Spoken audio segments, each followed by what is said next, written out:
so bad with the stuff. Okay, there we go. I'm going to try and see if I can set this up so you can see what I'm actually working on. There we go. Okay. Got my drink. So one of the things that I'm trying to do, let me make sure my audio's on. Let me check. See. Whoa. How my audio is coming through real quick.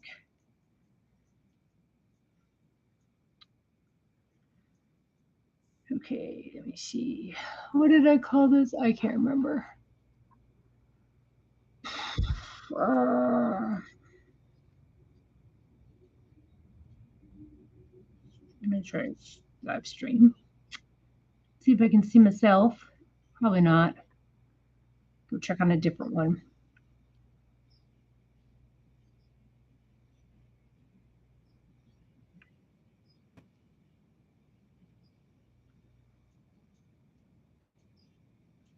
There we go. Okay.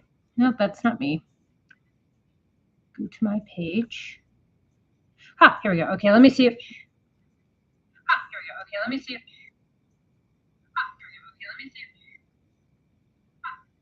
Okay, the sound works.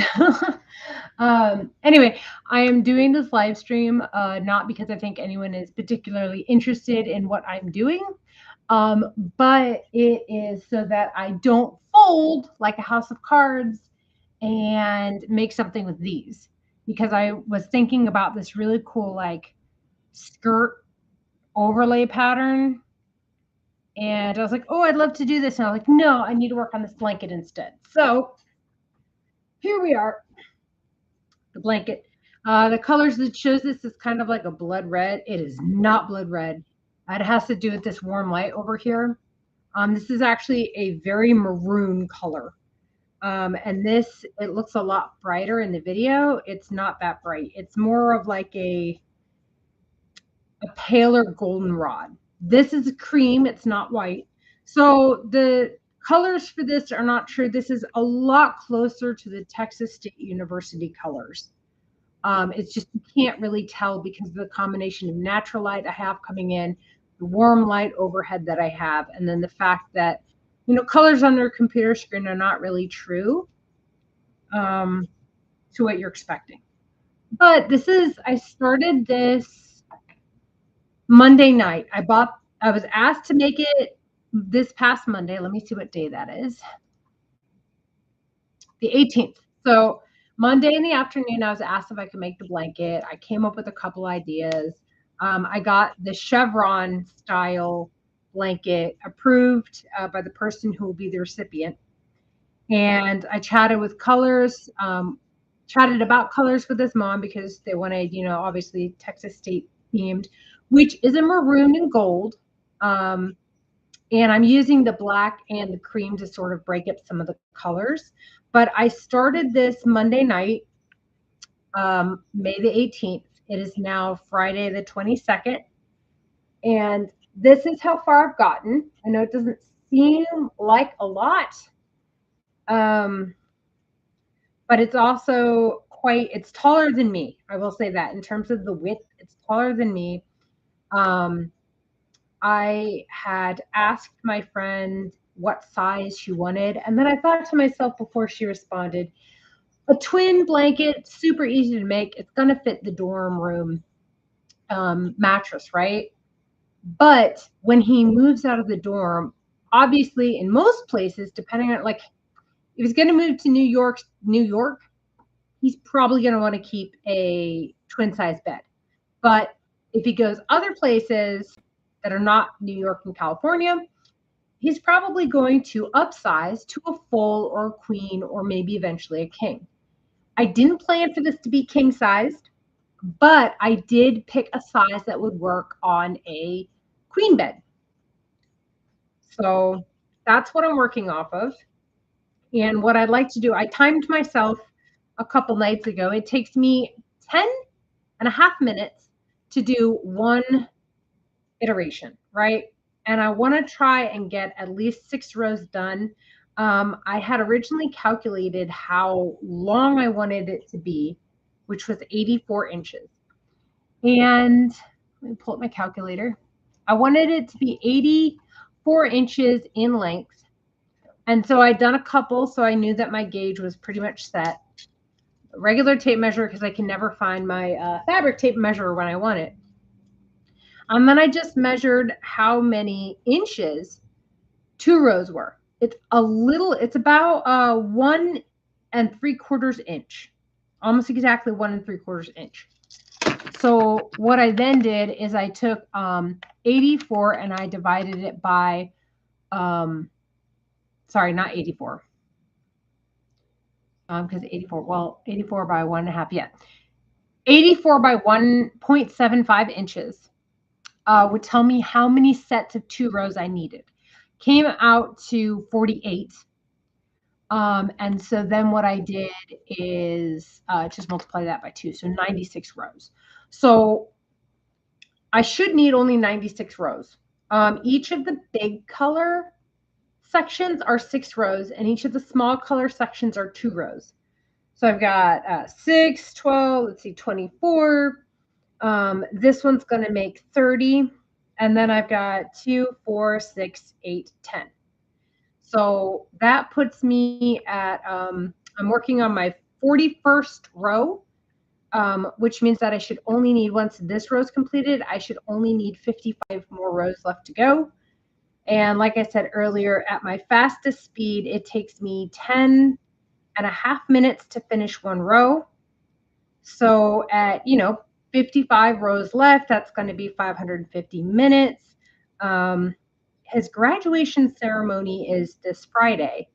So I think as long as I can, over the next few days, if I can make full use of this weekend and maybe Monday as best I can, I should be able to get the time in that I need to have this one off my plate, and I can finally wrap up those turtles I've been working on for the church.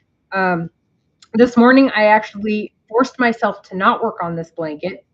I know I started off this stream by saying that I was using the stream to sit and focus on this blanket.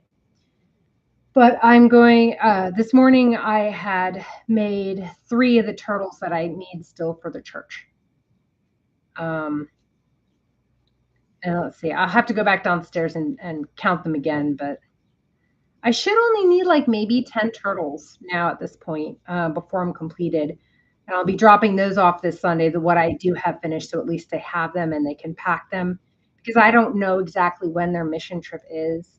I want to say it's July, but I'm not entirely 100% on it. We've had a lot of Sundays where we just haven't been able to attend, whether we're sick or something came up, or it's just been a really packed weekend.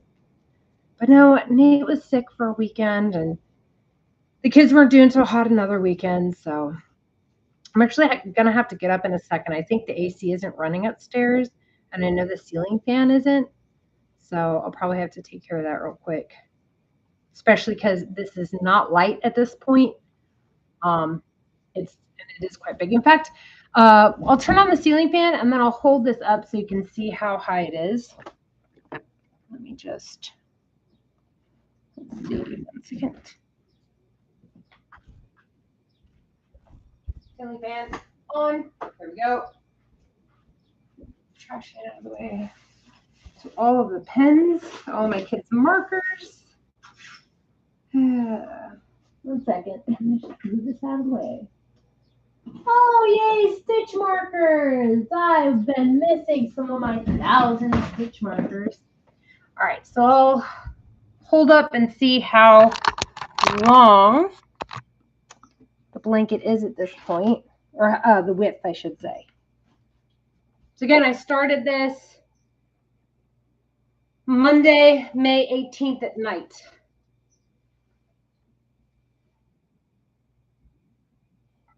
Pull that out a little bit so I don't lose it. Don't hit my fingers. Okay, so I am 5'7". I think you can see my feet. You might be able to see the top of this.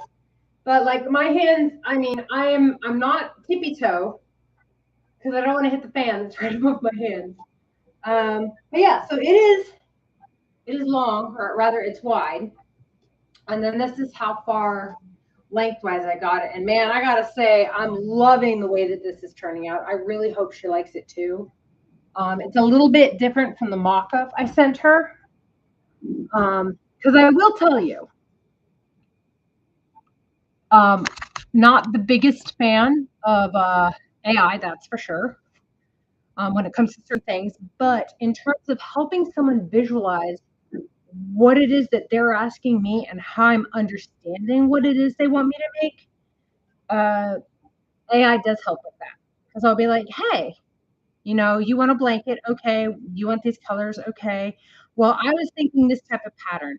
And instead of having them go out, Google the type of stitch I would use, in this case, the chevron stitch, and hoping that they stumble across one that would be similar to what I would use, added frills, that they're not looking up a single crochet one versus the double crochet that I'm using, or what have you.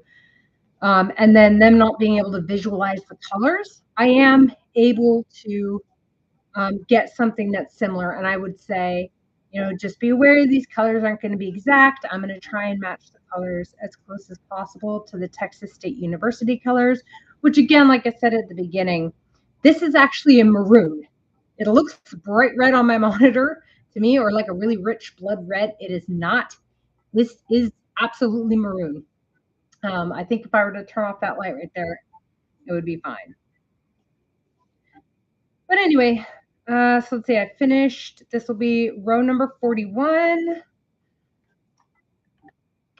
which would mean that I've had 55 rows left to go after this, 550 minutes, not including that half minute. And of course, that is if I am going as fast as possible.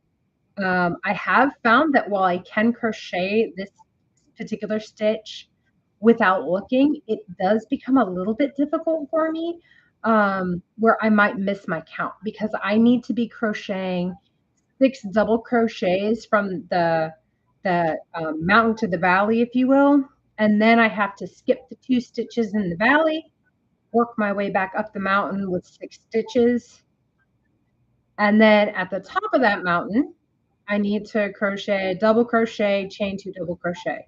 The top of the mountain is the easiest one for me to do without looking because, of course, I don't have to actually crochet into a stitch. And maybe that's my problem. Maybe if I wanted to make this be a pattern that I didn't actually have to reference frequently to make sure I wasn't making mistakes, I would have set it up instead to crochet in between the double crochet spots, and then I would set it up to double crochet together the valleys. But I didn't think about that. Also, of course, since it's Texas State University, you would be going to a college in Texas where it is not cool most of the year. Granted, he, shouldn't be stuck in the dorms in the summer. Um, so that's why it is a little holy. It doesn't need to be overly, it's not, this is not the only blanket that's going to be on the bed. Hopefully, it's going to be awkward if this blanket is what she was thinking was going to be the only thing on his bed, because if that's the case, I may need to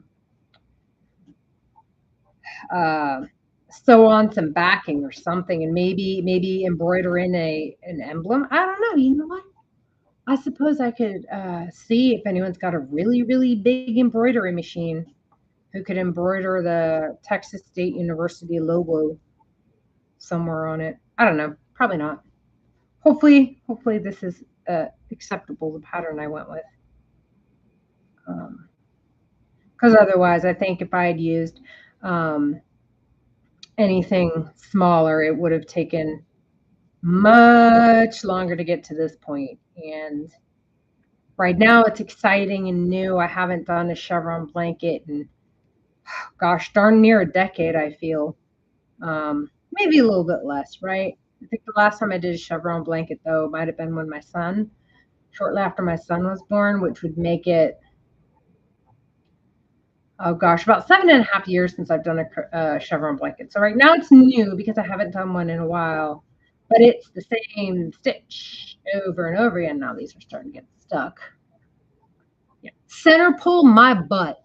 Look at this. This yarn even says on the packaging you need to do a center pull.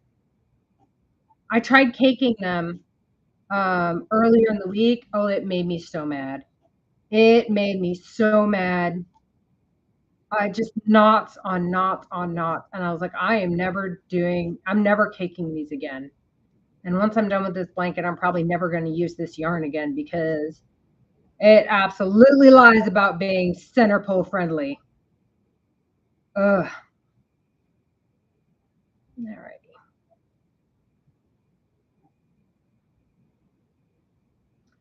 Now we go back to just home. Now that y'all had to deal with my expositional onslaught.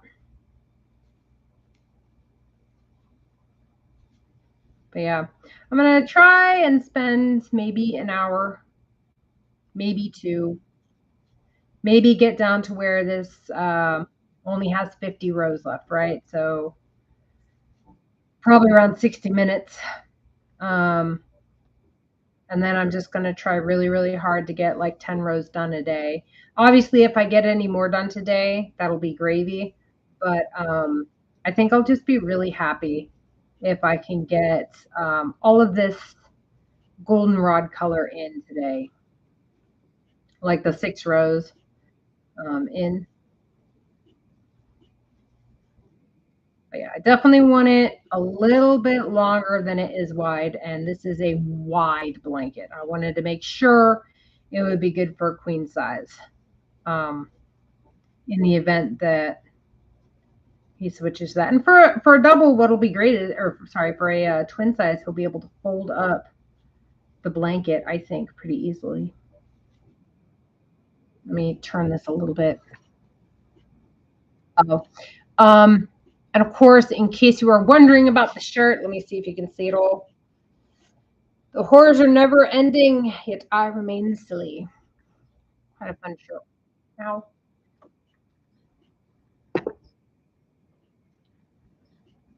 my daughter likes this shirt. I've had my daughter pick out my shirt the uh, past few days. I got these shirts from I want to say it was Wicked Clothing, Wicked Shirts. My mom, if she's watching this eventually, she's probably clutching her pearls because of the name of the website. But they have some pretty funny ones. Let me see here. You're supposed to be focusing and working on this. Yeah, I know, but now I want to see.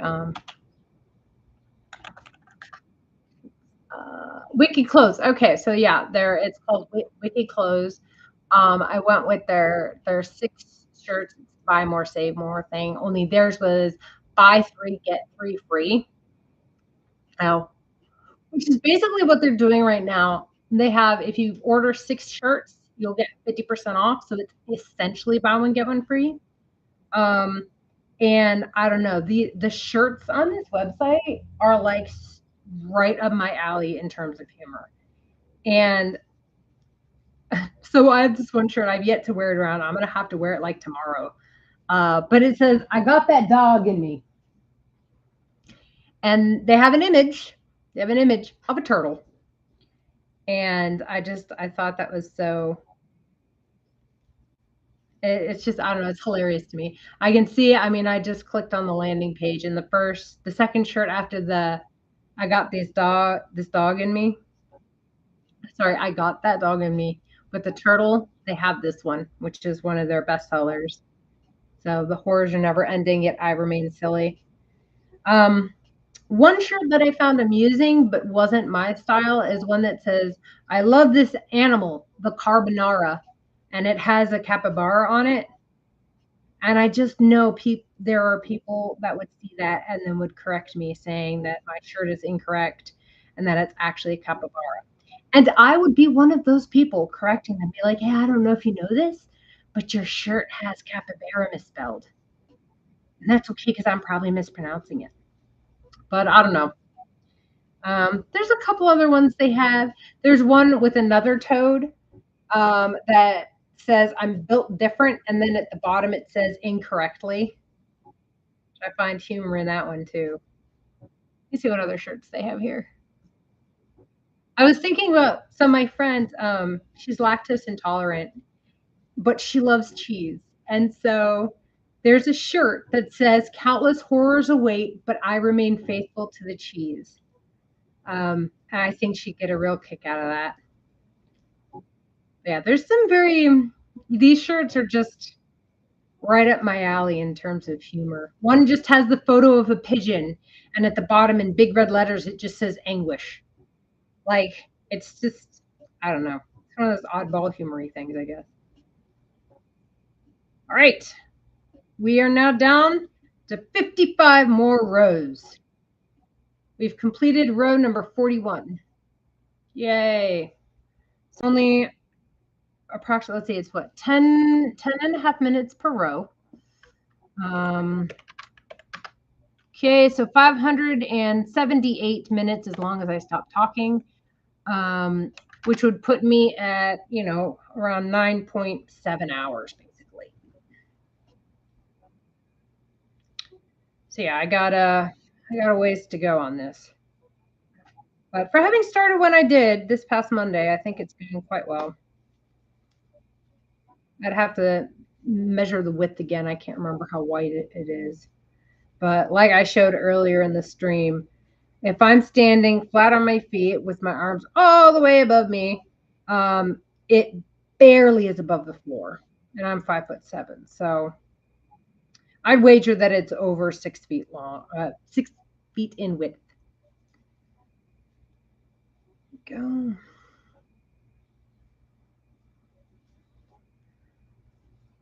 Oh, there's another shirt here I like.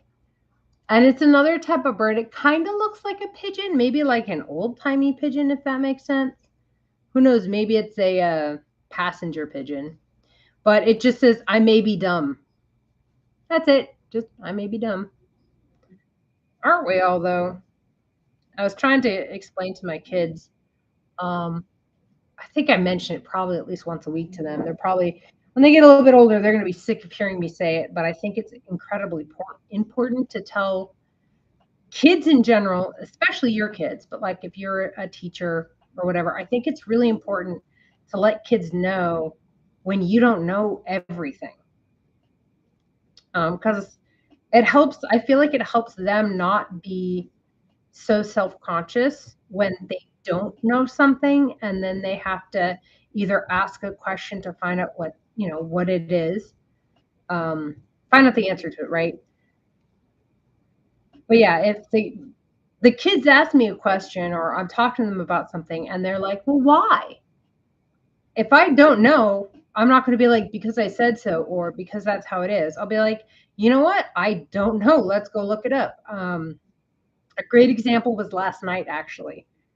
My daughter was saying something to my mother-in-law, and then my son chimed in, and my mother-in-law had told him, hey, I don't want any comments from the peanut gallery. And so they went back and forth a little bit, and we were like, well, it's just a saying. And my daughter's like, well, what does that mean? And so we tried to explain it how we know it to mean and what we think it means, but that doesn't give us one if it's correct and the way we use it has been correct, and it also doesn't tell us the origins. So we were talking about it. I was like, you know what? Let's go find out. We have a little index of the human knowledge right at my fingertips. So we looked it up. And see, I had thought, because I was a long time ago, I was trying to learn German through Duolingo. And one of the lessons is about German idioms. And for us, when we say, it's peanuts, theirs is basically un Apfel und ein Ei, which is an apple and an egg. Because an apple and an egg are so cheap, it basically means nothing. It's insignificant, right? It's our way of saying, it's just peanuts. So I figured it had something to do with something being cheap, right? Um, so I was kind of right. The peanut gallery is in reference to, from what I found out, my quick Googling skills, which honestly at this point it may or may not be right, but it feels right, if that makes sense. Not a good response, by the way, but anyway. So they say that the peanut gallery idiom was all the way up in the back of the theater, up in like the nosebleed type seats. At least back then, they were the cheapest seats, and so the working class citizens would be there if they were attending the theater or the movie or whatever it was. And then peanuts were the cheapest concession item, so they were the peanut gallery. And if they heckled from there, which is probably where they would have gotten a lot of the hecklers back in the day, because the wealthy are more sophisticated than heckling someone who's on the stage. Um, but the ones in the back are there just to enjoy themselves instead of trying to keep up appearances for society's sake.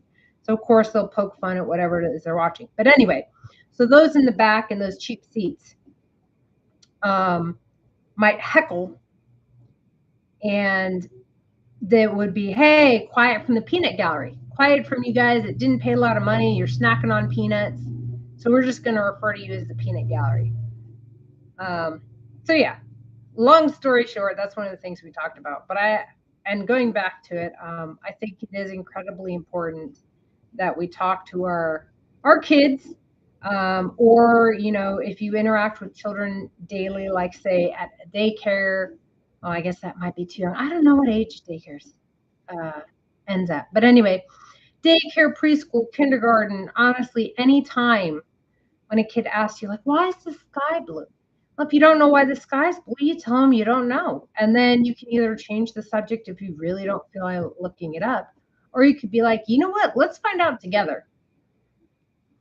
And even at a young age, especially now with technology, though I'm sure if we didn't have as much technology or access to technology that we have now, I would probably tell my kids, hey, I don't know that, but let's go look it up. And then hopefully I have an encyclopedia or a dictionary around here and we could go do it the old fashioned way.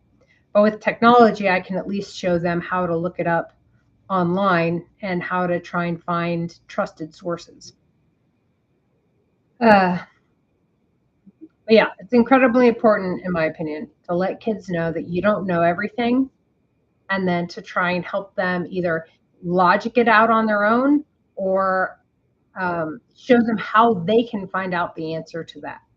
And that way you two can learn together. And I think that just brings, or familial ties, I think that strengthens the bond between parent and child, because you're showing that you're willing to learn right alongside them, and you're still directing them, right? And then in terms of a student teacher relationship, it helps assure the child that adults aren't all knowing, infallible beings, that at the very least we don't know everything, right? um, but the fact that we're teaching them how to navigate the world, and we show them that the lesson never really ends. As adults, we're still navigating this world. We're going to keep navigating this world until we navigate ourselves into a coffin. But I digress. Oh, speaking about information, though, we were leaving the Children's Museum today, and my daughter was sad because she didn't get to roll down this hill that the Children's Museum has out front. And I had told them before we went inside, after they'd already rolled down it quite a few times, I was like, hey, let's go on inside now, and then just when we leave, we'll roll down it a couple times. So they were okay with that. But we go to leave, it's already late, traffic is starting to pick up because we're in downtown San Antonio, and there was a bookstore we wanted to stop at. And I told her, I was like, yeah, if you want, we can forego the bookstore and roll down this hill. And she was like, no. I was like, we have a membership. We can come back at a later date, and the hill will still be there. And then, of course, me being me, because me telling her that tomorrow the hill will be there, I also happen to know that there is some storms forecasted in the area, though nothing overly severe. We have very rarely in the past received tornadoes. Never to my knowledge in the city center, thank goodness. But there's always that possibility, right? So I said to her, I was like, well, I guess as long as the tornado doesn't touch down right on top of that hill, it will still be here tomorrow. And then Stephanie, my daughter, she goes, well, how are tornadoes made? And my son, who, he just finished second grade, and I'm sure I've discussed it with him before, but he explains to her, and I wish there are days where I wish I'm recording more often to just capture these things that they say, but just so seriously, he was talking about how and he even did like hand motions. He was holding his bottle of water and he tucked his bottle of water into like the crook of his arm. And he's like, well, when there's cold air and there's warm air weather front and they collide and mix together, it causes a tunnel and that tunnel becomes the tornado. And I just thought that was just so cool because he wasn't wrong. It was a slightly simplified way of explaining it, but it was accurate in terms of the content. So I just like seeing that. He's getting to be so smart. And I will say he absolutely loves to explain things. He loves to see how things are made. He loves to teach people and show people what it was that he learned. I think it was back when he was 5.5 years old, maybe 6.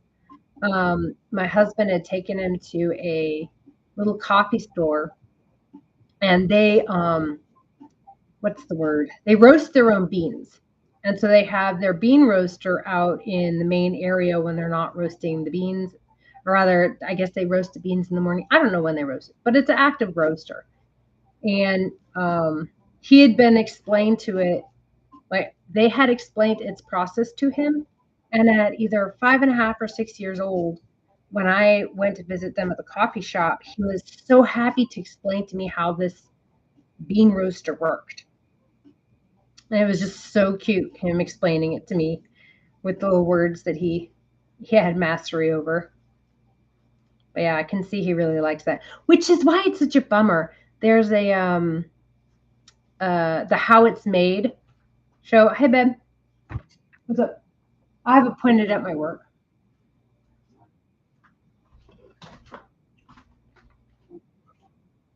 Mm. But it's the How It's Made things. I think it's from the Discovery Channel, but I grew up watching those. I wish they'd be more interested in watching those. Um, but yeah, I think he'd get a kick out of it. All right, almost done with row 42.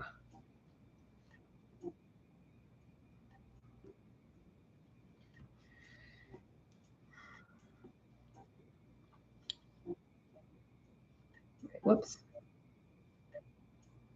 All right, let me mute this real quick.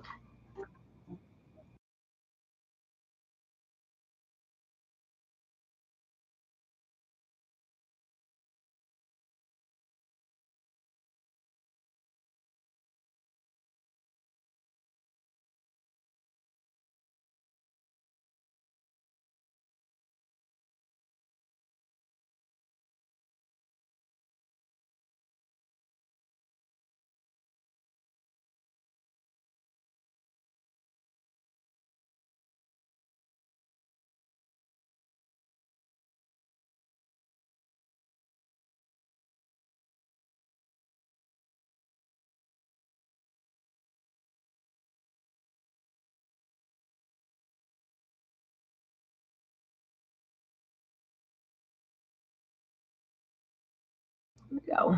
All right.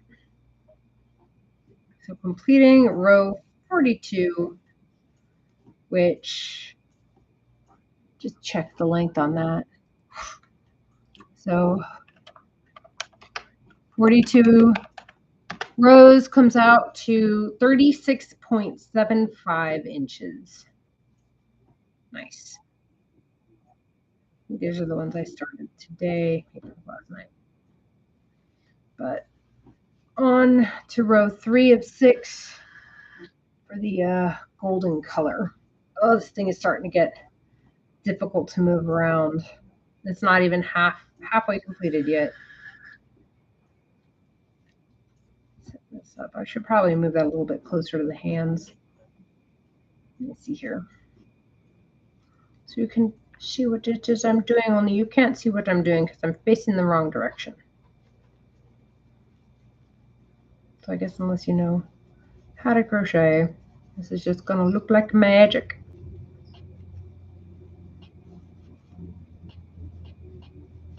All right, 6. Yep, 6. All right, I'm going to see if I can move this just a little bit. Oh yeah, there we go. Right. There.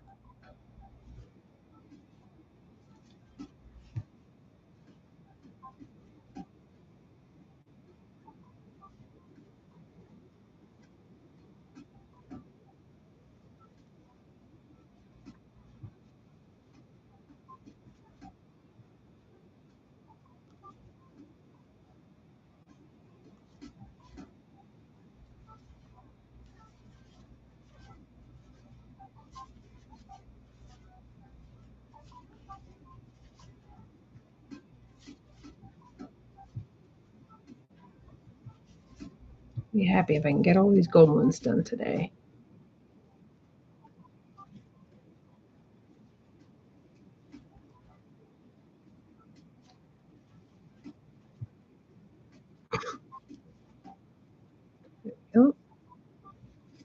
Oh, shift the blanket. Put my foot up so I can stop hitting that raw edge of my desk. There we go.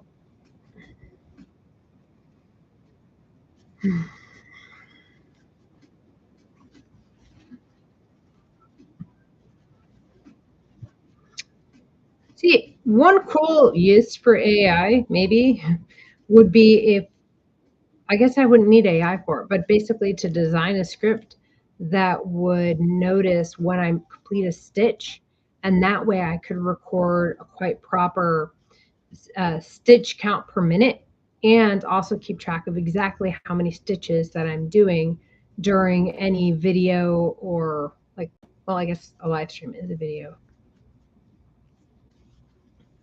I suppose I could also start a counter, crochet to the end of it, pause the counter, and then count up how many stitches are on a row because I definitely didn't keep track of that. I tried to, but it did not work. I think it was still either over or under by 1 stitch.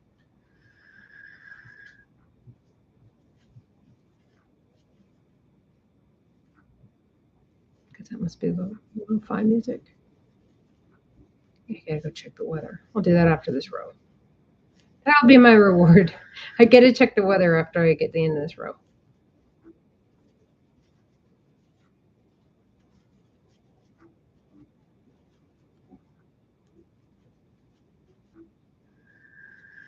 Ooh, you know what? So one of the things, ow, there's something wrong with the back of my throat. Like a sharp. Huh. That's such a weird feeling.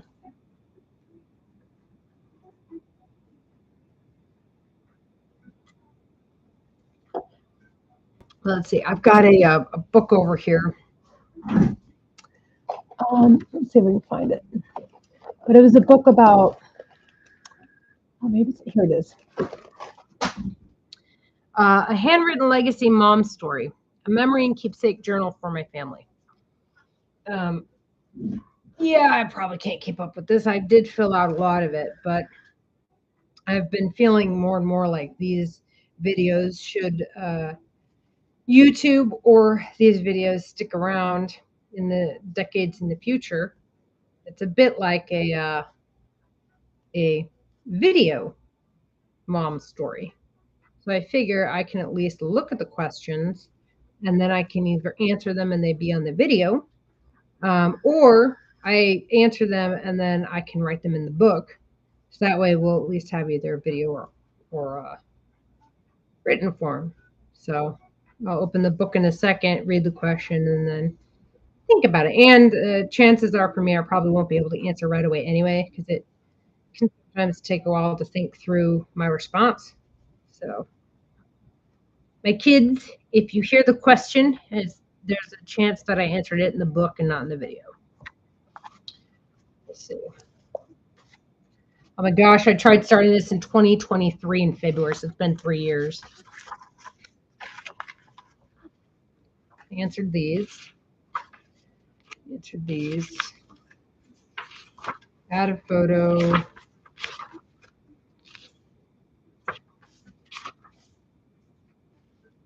Oh,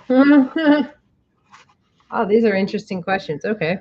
Definitely not geared for, I guess, people my upbringing, maybe. Um, but what I would have done differently in school if I had the chance? Nothing.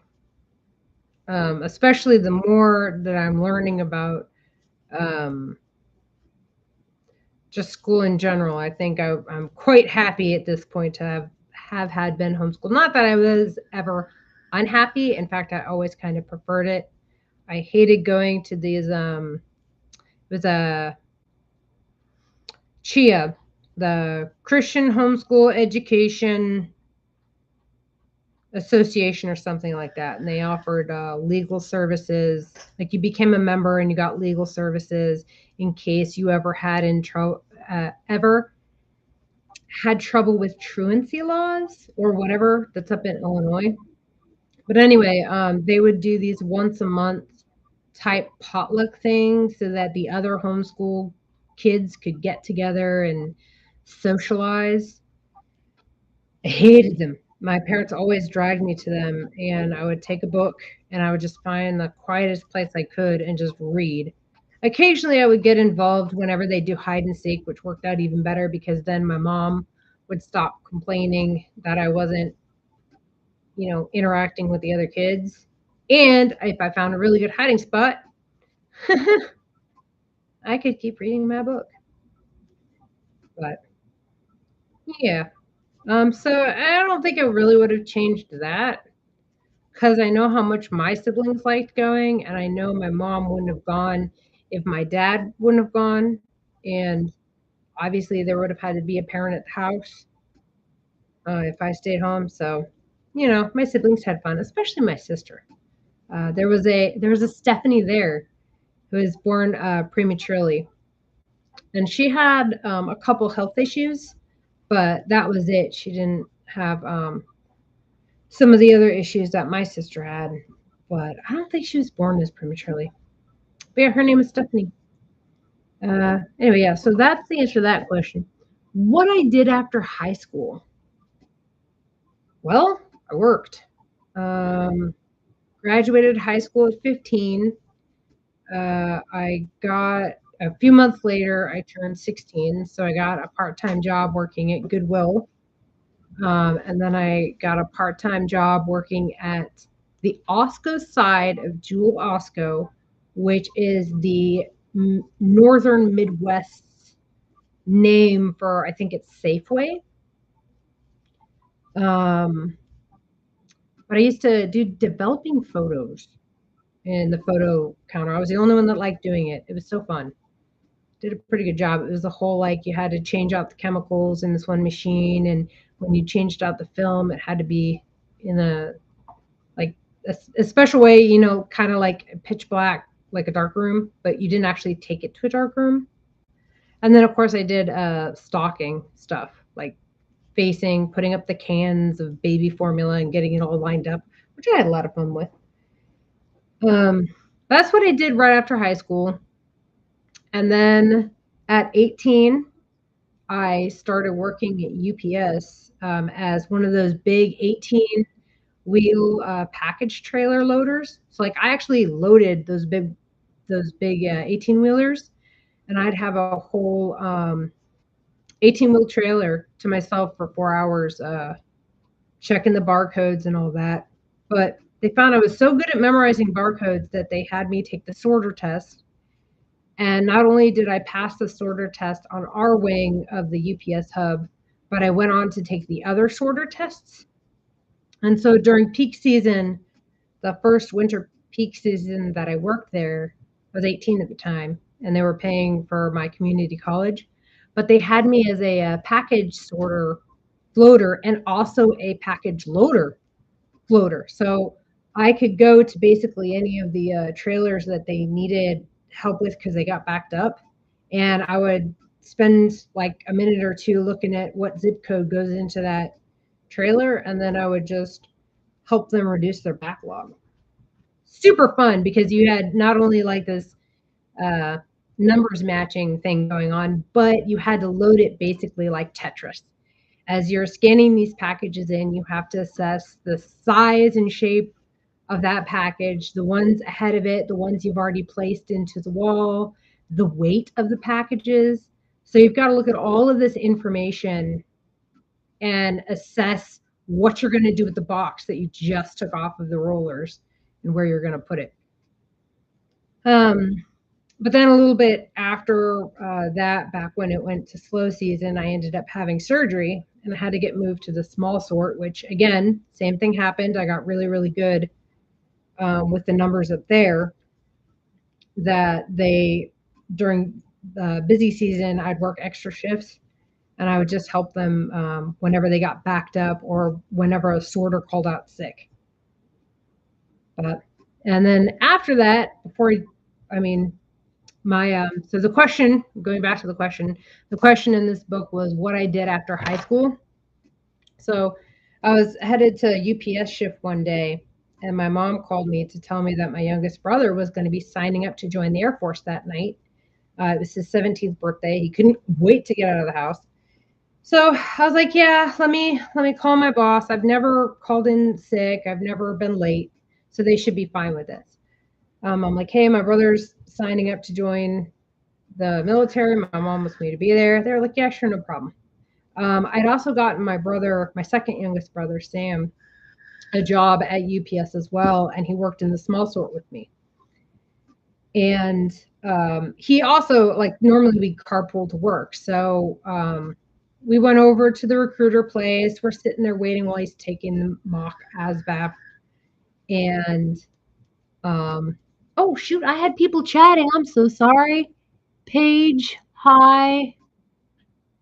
Roland Nabby, Charcha 14. Oh, hi, thank you. Yes. Quite.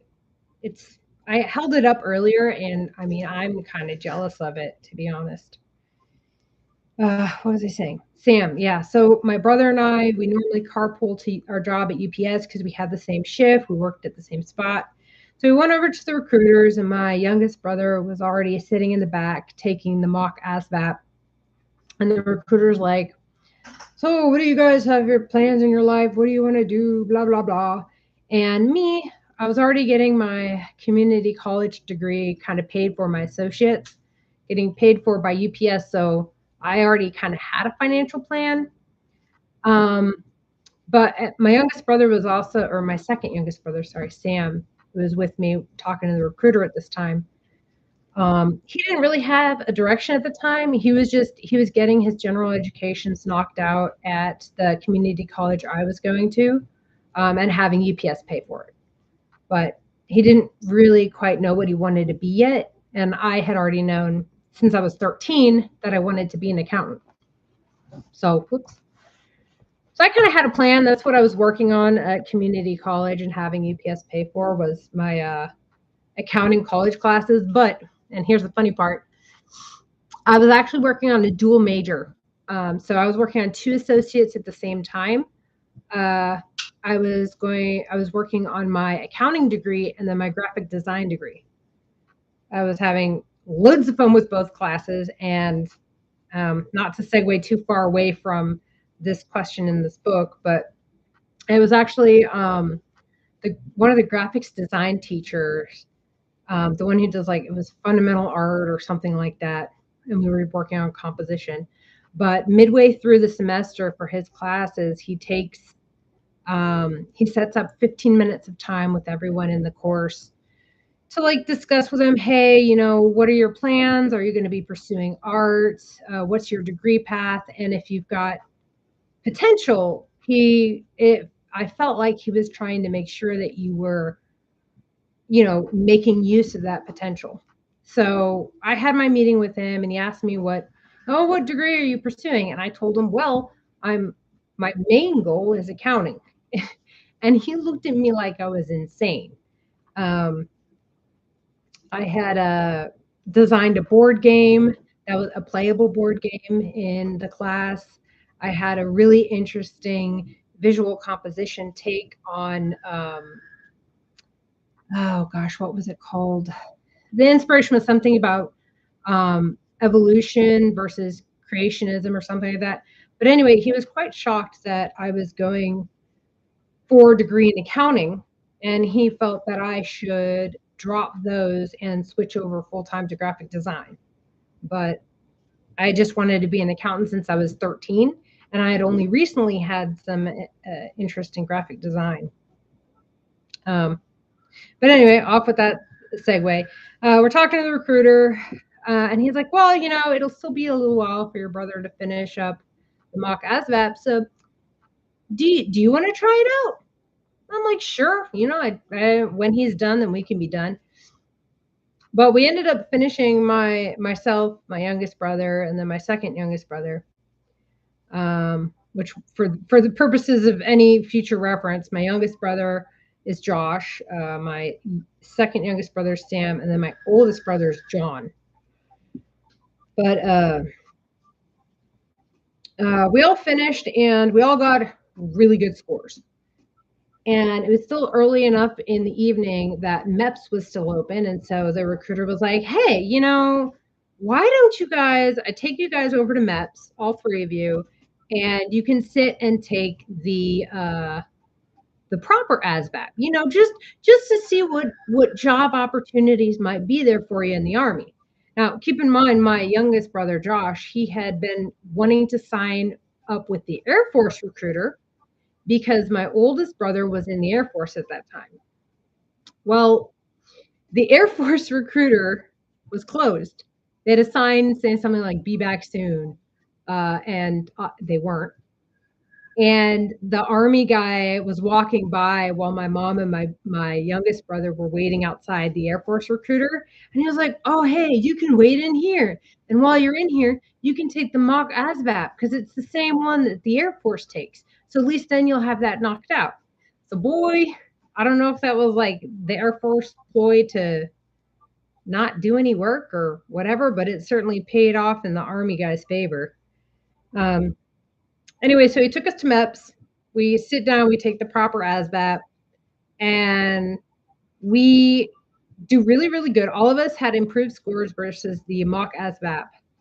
But my brother Sam, so when he took the mock ASVAB, I don't know what it was, but he had gotten something like a 55. And this was back in 2008. Got like 55. And they're like, "Well, yeah, that's good enough. You could do entryman, 11 Bravo." And Sam was like, "Sure, why not? We'll go do the test." So this dude, we leave. The MEPS is like an hour from this recruiting station in Chicago traffic. And my brother Sam, he falls asleep in the back of the recruiter's car. We get to MEP, he wakes up, he's all refreshed. We have a little bit of time to wait before we can go back and sit for the ASVAB. But my brother, he gets a honey bun out of the vending machine. So now he's had a nap, he's had something to eat.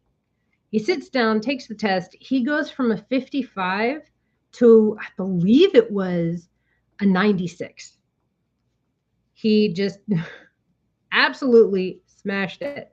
My score went up.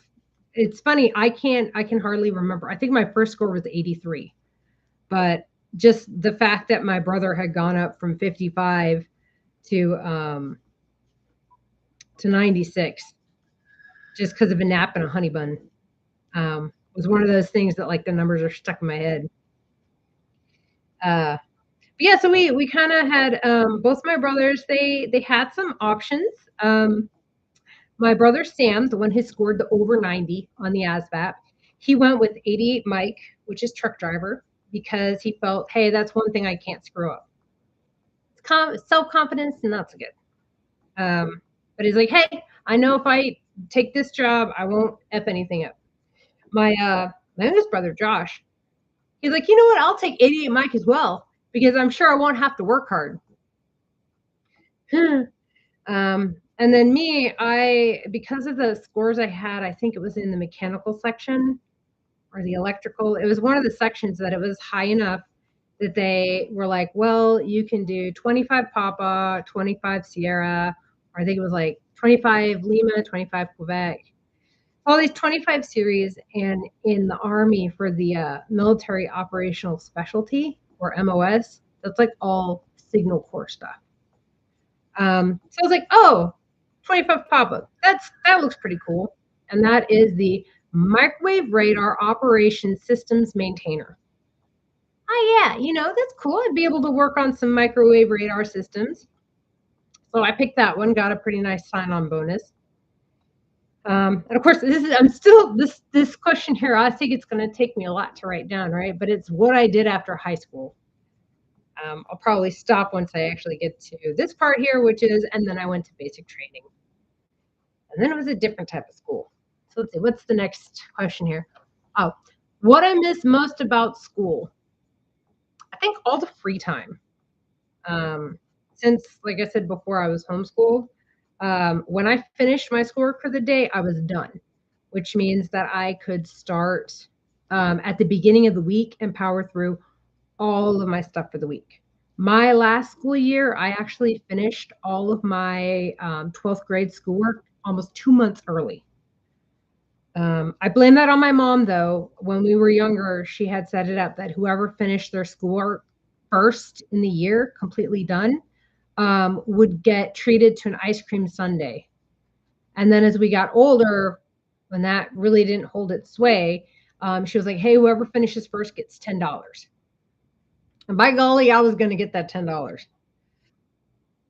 So yeah, that's how I was able to graduate at 15. And anyone in the future, or anyone watching this that even cares, I definitely didn't get the skate by with your parents fudging your grades homeschooling that is unfortunately the public opinion of it sometimes. Because when I went on all the things that I did in the military and all the accolades and stuff that I got, the awards. In fact, somewhere around here I have my, oh yeah, here it is. 1 second. This is cool. If anyone who's not my family watching this is really cool. It's my favorite thing I got from when I was in the military. So there is a semi-annual or annual training mission in Japan with the Japanese Defense Forces and the United States. And I think, if I remember correctly, when we were there were some people from Australia and the Australian military. But I participated in 2012, the Yamasakura 63, so Mountain of Flowers. And I was selected as one of 12 non-Japanese Defense Force service members to receive a challenge coin, from the 2-star Japanese general who was a part of the training exercise. So, see, there we go. So the Japan Command Self-Defense Force North, I can't read that the way it is, Northeastern Army for excellence. Then we were over at Camp Sendai. So my future kids, hopefully one of you guys gets this, or could go to a museum. I'd be okay with that too. Other people could enjoy it, but after I die. Don't give it away until after I die. Or you can bury me with this. You could bury me with this. That'd be okay too. But anyway, so yeah, okay. So that all stemmed from the question. What question was that? What I miss most about school. It was just when I finished my work, I was done. A memorable vacation I went on during my school years. Well, there's a couple. One was when my dad had a business trip to the DC area. So we got to go to New York. We got to see like the Washington Memorial, the Abraham Lincoln Monument, So we got to see a lot of cool things in Washington, D.C. My youngest brother, Josh, he did slam a door on my finger, causing, I actually had to go to the emergency room. They had to make sure it wasn't broken. I ended up getting a fever that night and apparently was sleepwalking. But then a couple months later, my nail fell off of the hand that he smashed in the door. And it looks funky even to this day. It grew back weird compared to my other fingernails. So I guess that's my most memorable vacation. My favorite vacation that I went on during my school years, if you count when I was 16 working and my parents went on a trip without me, it would be that trip because I got the house to myself. And since my mom wasn't there, and I know if she watches this, she's going to be shocked because she doesn't remember it. So it'll be news to her. But I went and I checked out the X-Files seasons on DVD from the library. And I got dimed out by my youngest brother because he knew I wasn't supposed to be watching them. But yeah, that was definitely my favorite vacation. Okay, next question.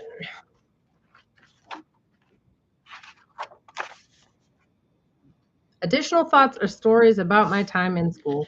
I'll come back to that eventually. Oh, my first job. I already covered that. Okay. My current job and what I enjoy about it.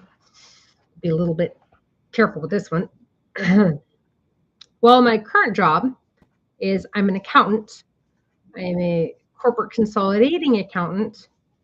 So, like the stuff that you have to file with the SEC, which is let's see, if the SEC is disbanded before my kids ever watch this, how would I explain it? Basically, the government oversight agency that helps be a third party in reviewing a company's financial statements.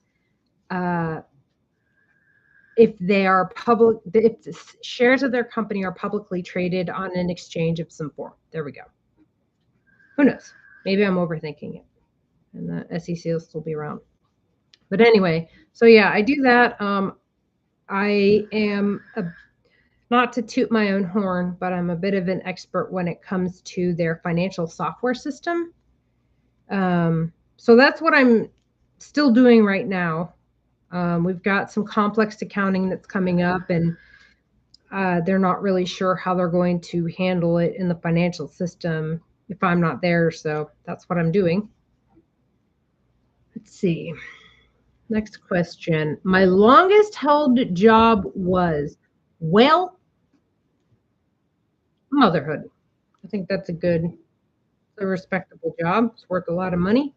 And yeah, I haven't left it yet. In fact, I was going to say it, not even 18 years because you're always a mother. Yeah, so let's see, next one. My dream career would look like this. Probably some sort of odd mix of crochet and accounting. So, to be fair, though, there are some designs that I create in Excel when it's mosaic patterns or graph GANs or corner to corner like pixel blankets. I'll design that in Excel. But that's not really an accountant thing. That's just leveraging the tools that I have in the cheapest, most effective manner. Yeah, I guess my dream career is if I could actually get people to pay what I think it's worth. I think it would be, and if I could know that any patterns I create could be completely protected from being copied and given away, then I would, like to do designing and commissions of crochet patterns and crochet wearables. But I won't get paid anywhere near what I would need to make it a career.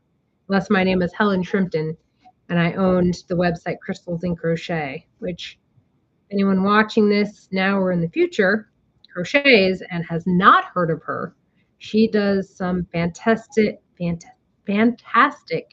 Man, is it mandala or Mandela? Mandala, Mandela, Mandela. I'll have to go Google it.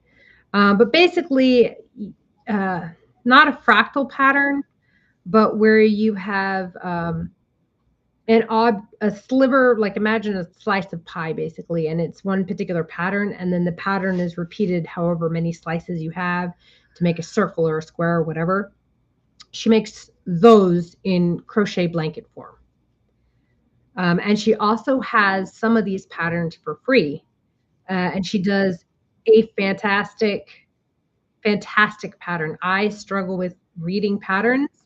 Um, and maybe it's because she spoiled me, because she was one of the first crochet pattern makers I came across. And I've never had any trouble reading her patterns. And then I go, I might on the rare occasion buy a pattern from Etsy or Ravelry, and I'm like, I don't understand what they're trying to explain here. And it could be that she spoiled me because I started off on really nice instructions as opposed to some of the instructions out there today. 5 and 6. But yeah, she does some fantastic work. And her patterns are really, I feel, very affordable for what they are. Um, let's see, what else do we have here? My thoughts on retirement. Oh, we're really retired. Yeah, I'd have to think about that. I'd have to think about that one too. Advice I'd share about working. Yeah, I have to think about that one. What else do we have here in this book? My first car. Okay, 1 second.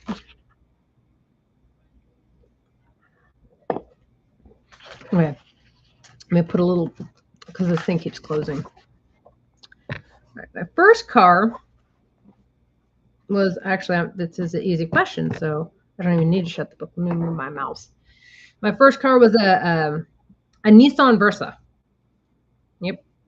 And it was when I was in Hawaii. I had to get around on the island, and gosh, it was back in, I think I bought her back in 2012 or 2013.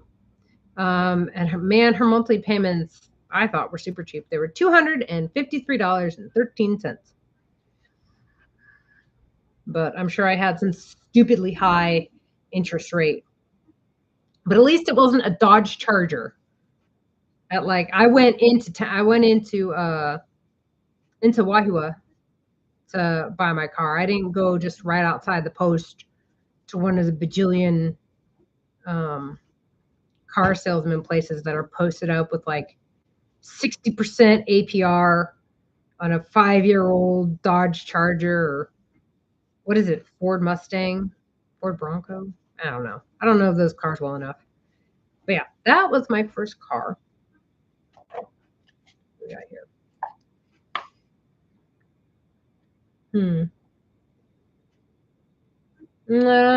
I don't know how to answer that question.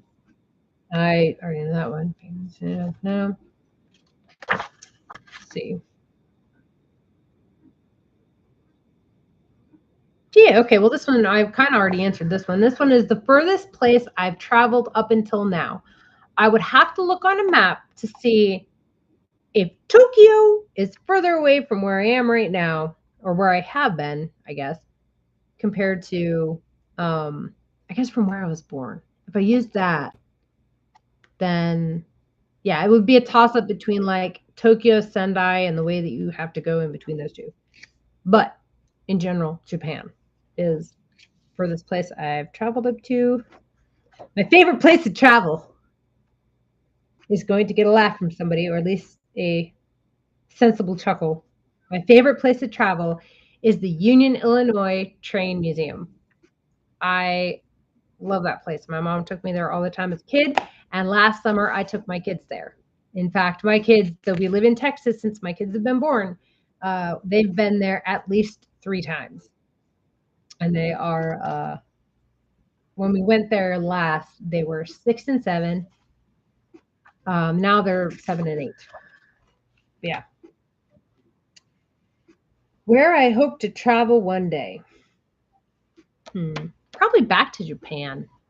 First, my brain was like, Britain. And I was like, nah, I wouldn't want to go to Britain. And I know a lot of people want to go to Japan. Man, I'm going to go back to Japan. I've yet to find a vending machine that has the best tasting hot chocolate available in a can, and then also be able to get a melon flavored soda, and also be able to get either a hot or cold canned coffee, in addition to getting flan type of pudding and or cream corn. It's the most glorious vending machine, and that was back in 2012 or 2013. When was that? 2012. Yeah. All right. This one, oh, chapter 4, Love and Family. Nope. Oh, How I Met Your Father. I'm by now, them being 7 and 8, they've already heard this. But my husband backed into my car when he was leaving the barracks parking lot. He had his, I think they were the Class A's, the green Class A's. So green or blues? We went from greens to blues, and then as I was leaving, we were going back to greens. But anyway, he had his Class A's hanging up in the back of his pickup truck inside the cab, so he couldn't see out his rearview mirror, and he just backed up into my car. So yeah. Oh, not answering that question. Oh, this one's good. This one would be great for my kids if they were to watch this in the future and still be of the age where they're just starting to get into the relationship sphere. But the question is, my best relationship advice. I would say communication. And honestly, I figured this out when I was a kid. When I was a kid watching Smallville.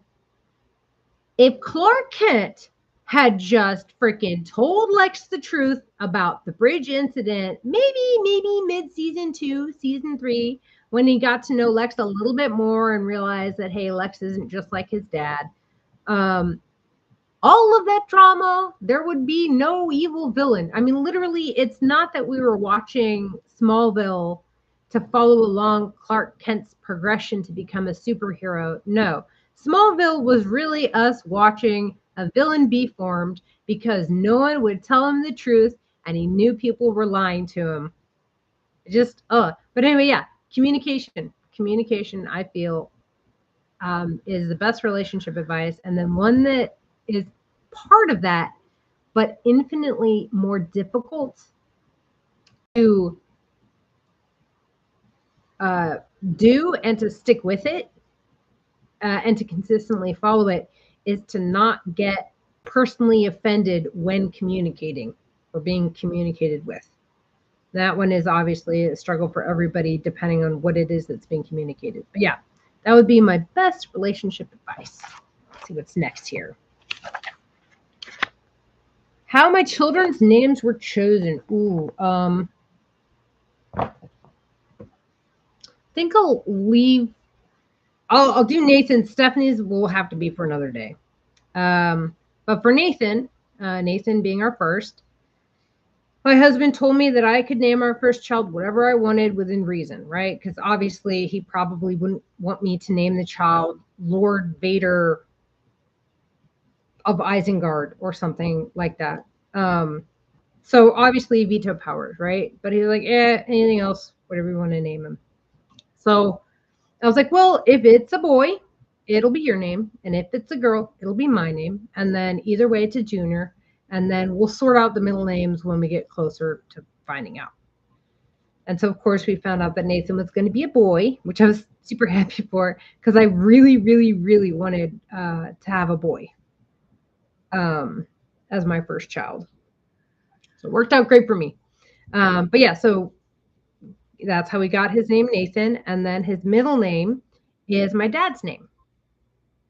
So it's a pretty good combination, I feel.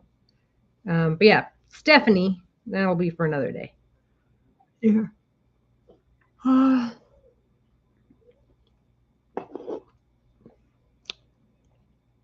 Well, So this one is the meal or dish I most enjoy sharing with our family. Uh, my favorite dishes, family doesn't really like so much. I enjoy making them and offering to them, but I'm perfectly happy if they don't eat it because that's more for me. And that would be cabbage rolls.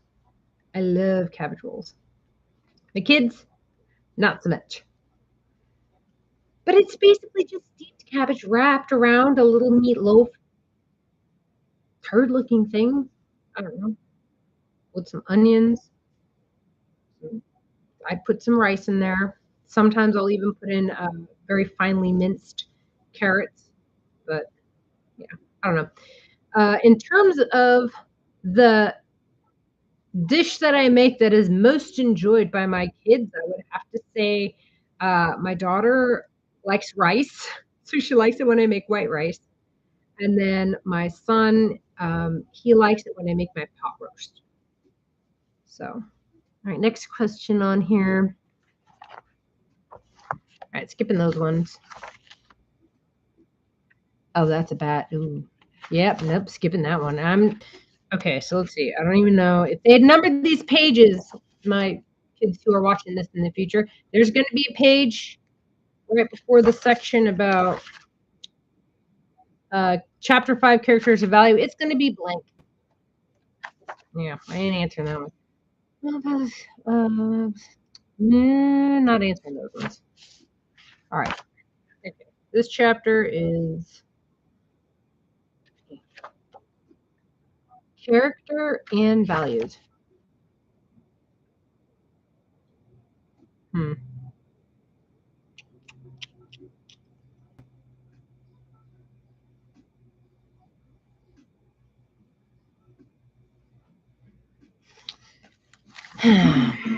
Let's see. Oh yeah, these are questions I can't answer quickly. Let's see. All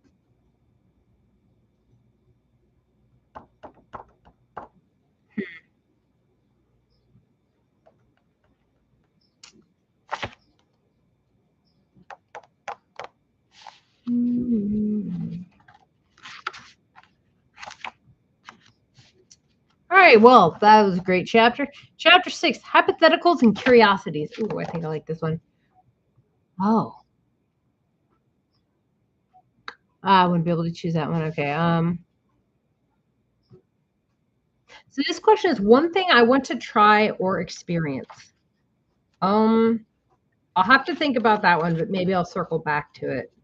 Let me dog ear the page. So in case I don't during this and I think of it later, I'll be able to fill it out. Let's see. One thing I think you should learn more about and why it's worth it.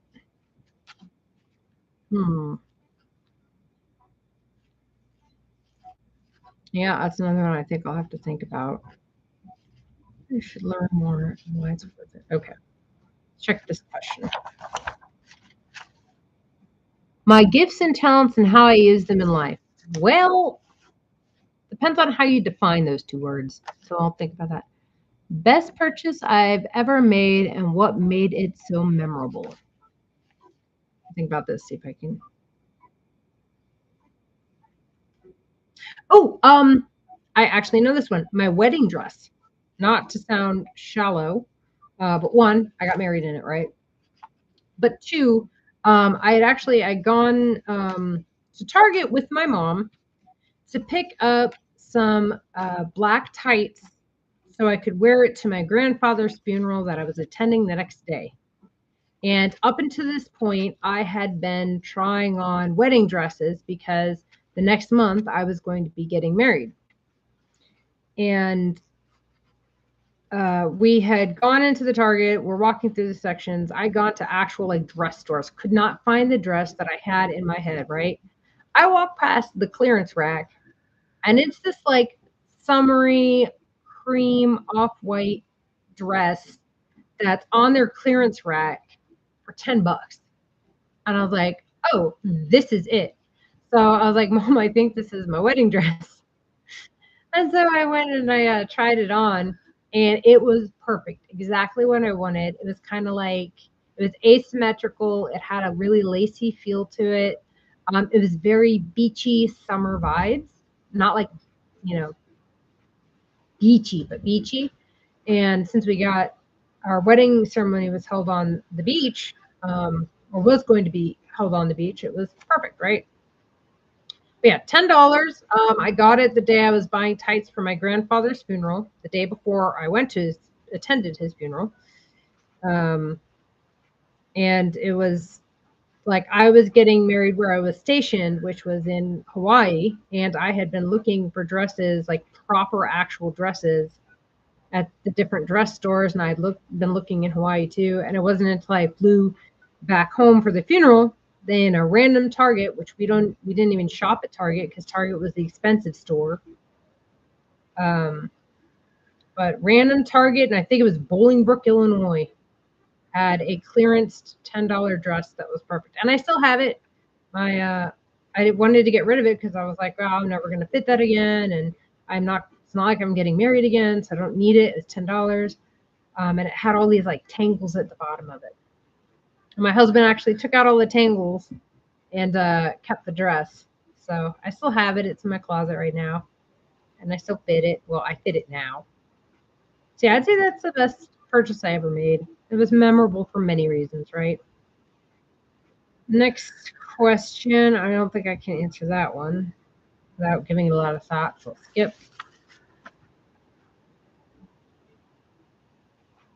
Jeez. Huh. If I could have a robot take over one chore for me, it would be this: making meals. Just have AI program a list of things it needs to do. I just need to make sure that I get the materials in the fridge, and then I don't need to worry about it. Hell, I will do the dishes. I'm fine with that. The robot doesn't even need to do that. That's a chore. Just the other one. All right. I don't want to answer that one.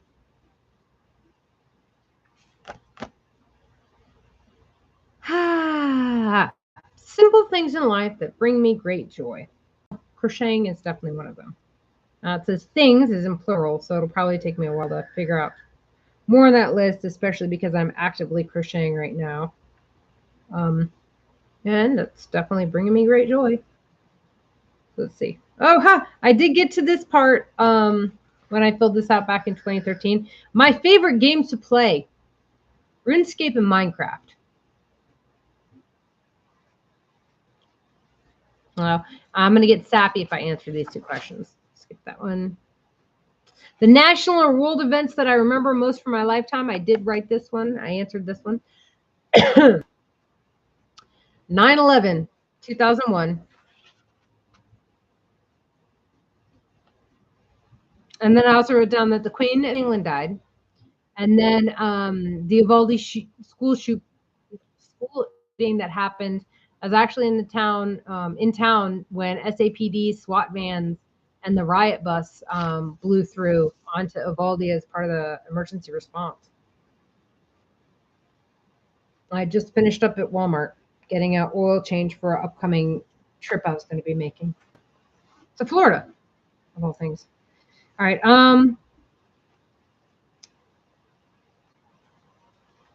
Let's skip those ones. What else we got here? Words of wisdom. Chapter of the book is open-ended and up to you as to how you use it. These pages can serve as continuation of the stories you tell from the previous sections if you need more room to write. Additionally, it can serve as a place to write letters, share words of wisdom you've gained over the years. It's completely up to you. And then they give you some suggestions to prompt. Oh, I wrote something from 2024.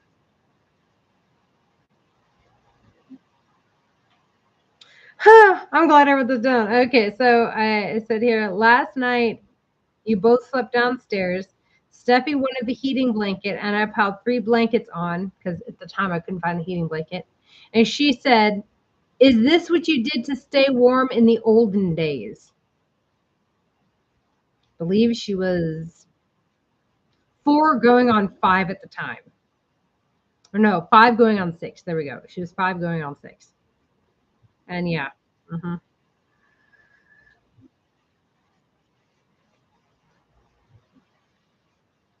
Oh, I remember that. I wrote here on the March the 11th, 2023.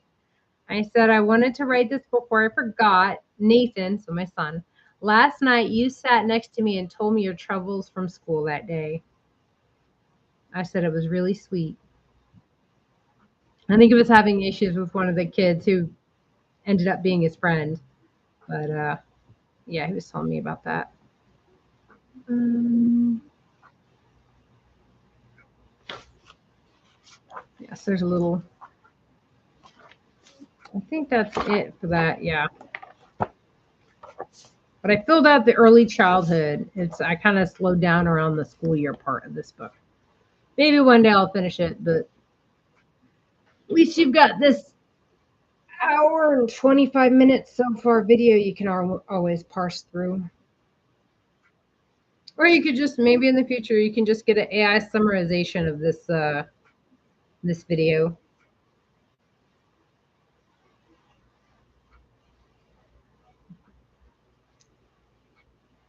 Anyways. Let's see. 1, 2, 3, 4, 5. Yay! This is row number 6. And then I will either stop the stream or switch over to something else. I'll also want to try and measure this too. See where I'm at. See what the 6 rows that I've done since we've been on. Well, the 6 rows we will have done.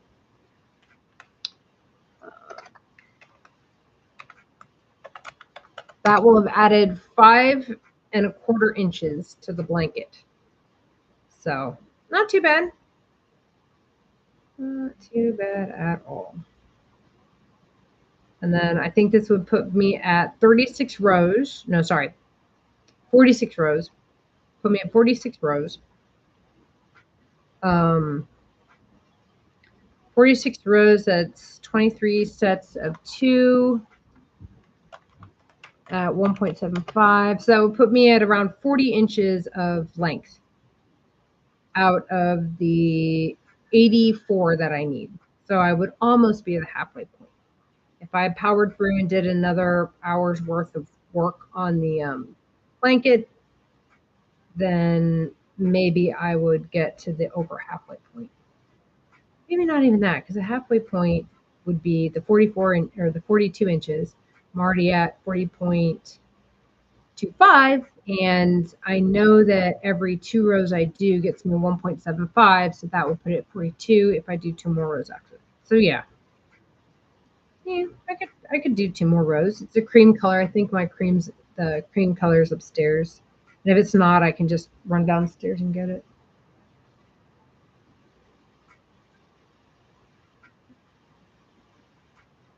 Yeah, that's right. It is downstairs because I finished up the cream row this morning and cut it and then brought it upstairs so I wouldn't have to bring this golden down.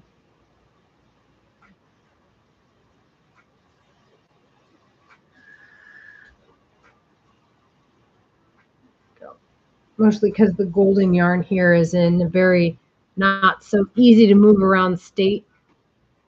These are the deflated skeins. These are 2 stacked on top of each other since I'm doing double stranded.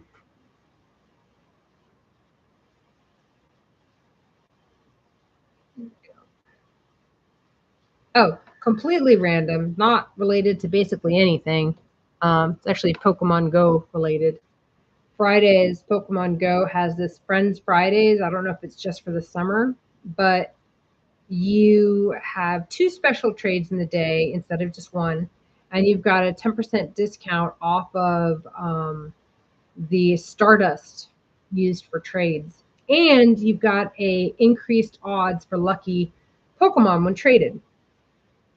And so since my son plays Pokemon Go and I play Pokemon Go, I'll typically catch a lot of Pokemon in the immediate area, sort out the 0, 1, and 2 stars, and then just start trading them back and forth between my account and my son's account. And Nathan actually we got lucky Pokemon. I got an okay one, but he got the perfect stat Hone Edge Steel type Pokemon that was released early. either earlier this year, I think it was late last year. Oh no, it's in the loose center pull. So that was what caused everything to fall. The beginning of this yarn is supposed to be a center pull yarn, but I get so many knots, it drives me nuts. I will be happy to be done with this yarn when I'm done with this blanket. Because here comes that knot again. And yarn vomit.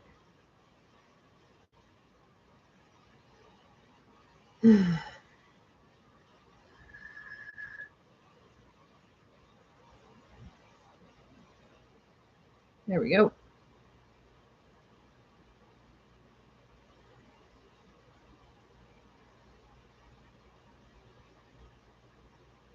Finger stuck. Dang it, this one's gonna have a knot in it too. It's pulling too tight. Oh yeah. Come here, knot. Oh God. What the heck? Look at that. Center pull. It's a center pull yarn. Center pull out all the innards. Anyway. Maybe I'll be too frustrated at the end of this row to do any more on this blanket for tonight. Here it comes. Damn it.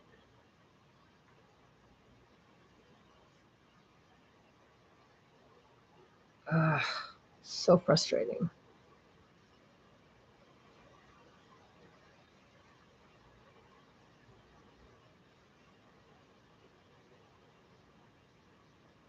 Come on.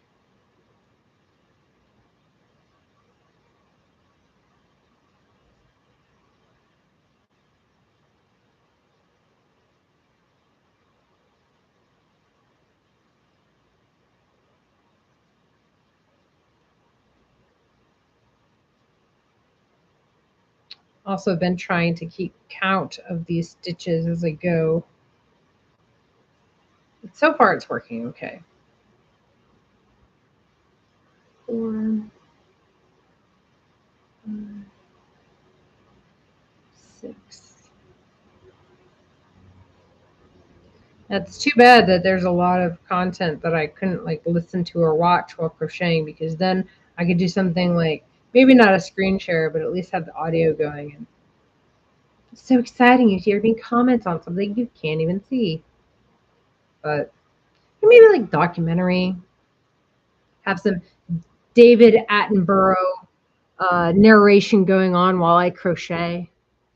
And here we see the fiber artist in a natural habitat struggling to get things to work because of yarn barf. Something like that. I'd be interested. I'm sure someone's already done that as a concept. Maybe not with crocheting, but yeah, those like nature voiceovers. Come on, dude.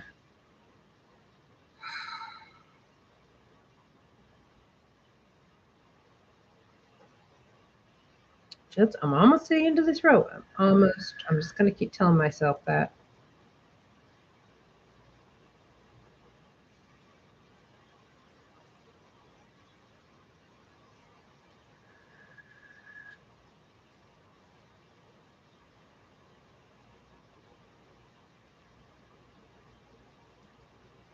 Go. And there's a mountain.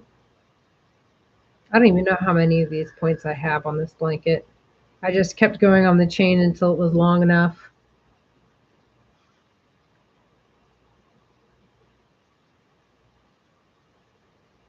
There we go. All nice and unknotted now. Until the other side gets knotted up. Yeah, I can see it. It's coming out. There's more yarn barf. Yep. Okay, let me just bring this to it so it doesn't end up on the floor. The creature from the Black Lagoon just comes creeping out of the little hank of yarn, ball of yarn.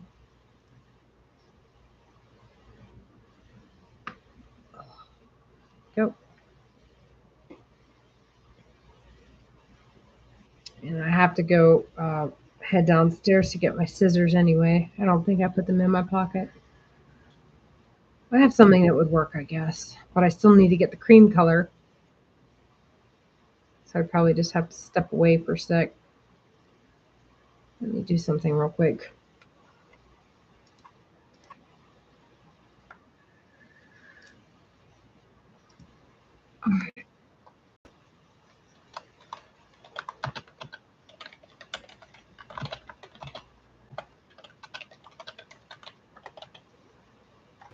Oh, I definitely didn't spell that right.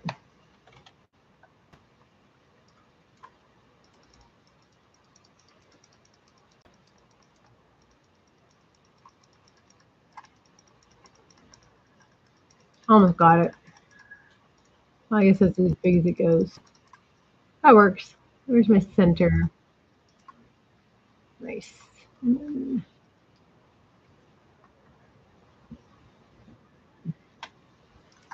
Yeah, that works.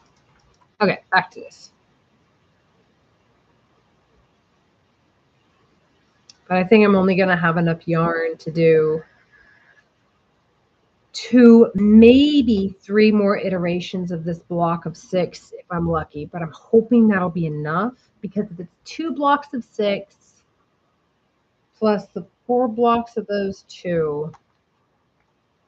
So let's see, we've got the 4 blocks of the 2, which would give us 8 rows.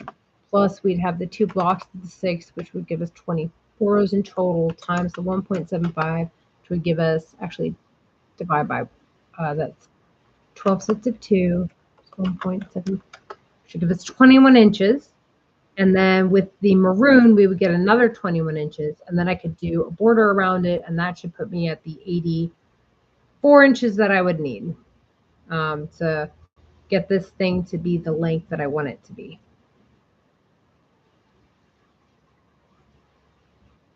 Yeah.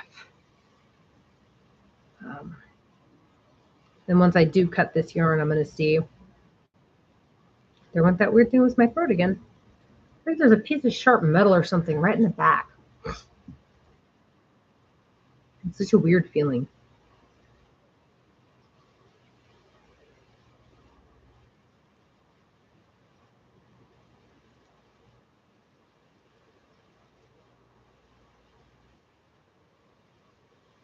I'm actually gonna might go, because I remember reading a story about someone who was getting a sharp pain in the back of their throat, and it turns out it was a wire from like this steel wire grill brushes.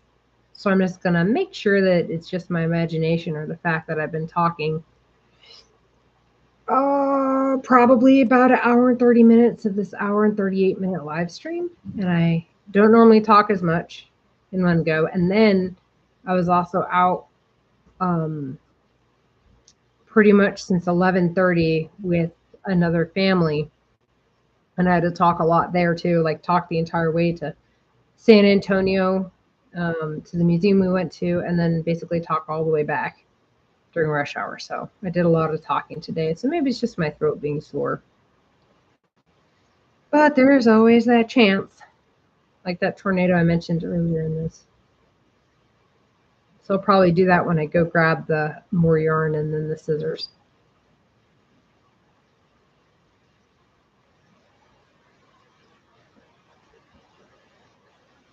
And here comes the more yarn bar. Fantastic. Come on. Just give up. You're going to become part of this blanket whether you like it or not.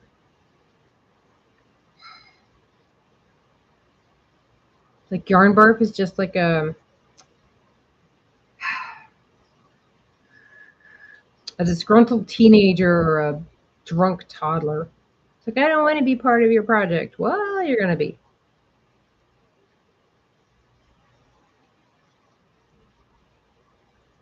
Yeah, there we go again.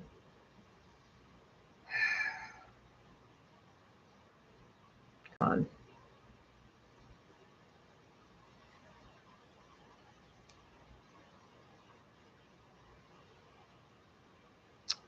There we go.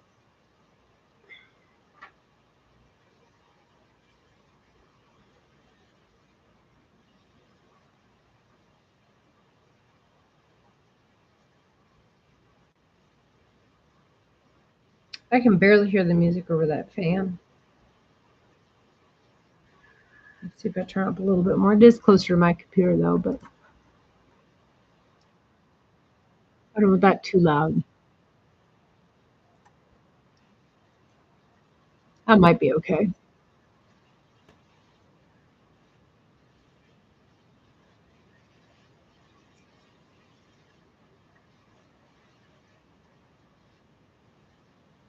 Almost done with this row.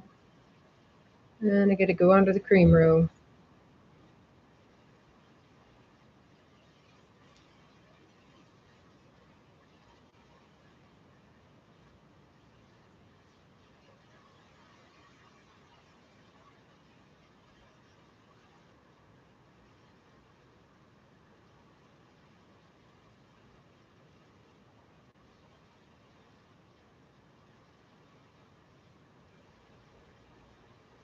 Get away from me.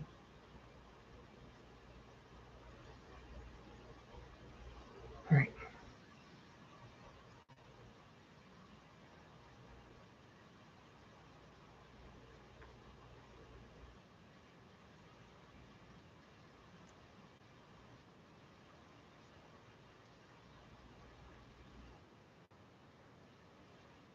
Dang it.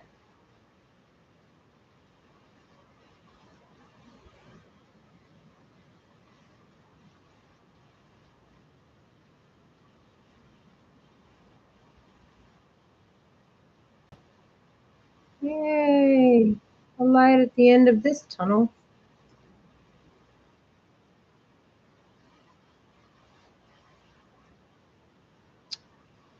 Look at that.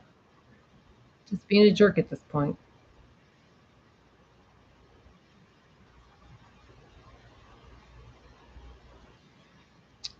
Okay. All right, so we're at 3, 4, 5, and then I can't remember if you're supposed to do this or not, but I have these in basically batches of 6 stitches, right? You can't tell, unfortunately, but there's kind of 2 stitches here. There's the proper stitch, and then there's like the chain stitch. And what I do to go from 7 to 6 stitches here is I just work in double crochet decrease, and I end up getting this really, really nice. So I say straight because there's this bump I haven't woven in yet. But you get this really nice straight edge, I feel. Anyway, I actually can't close this off yet because this is where I'm going to change my color. So I'm going to trim this and then put on my screen and I'll be right back. Actually, I will trim it. Let's see here.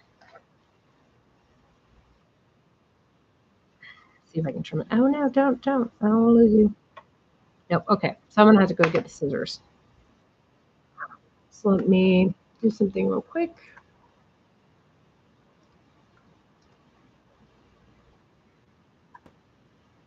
All right, there we go. I'm going to put myself on mute real fast.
All right.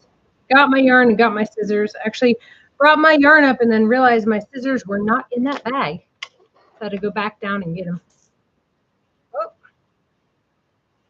just lost my weaving needle. Because, of course, it's magnetized. And so whenever I move the scissors, I end up moving it too. I have no idea where it's at, but that's okay. I don't need it for this. Okay. Now we got the cream yarn. Okay. Go. I'm going to do my color join. So I've got, all I need on here now is the last, the closing stitch of my double crochet together. So what I do is I'll change, that's when I change the color. And then of the cut tail part, I do one stitch, and then I'll take the stuff that's connected to the actual yarn balls, right? The ones that have the actual length. Then I'll do my normal 2 here. And that just sort of helps lock in the color, and I can pull it tight without really impacting the length of the 2 chain space. So now I got to rotate this puppy. This thing is not letting me roll appropriately. Okay.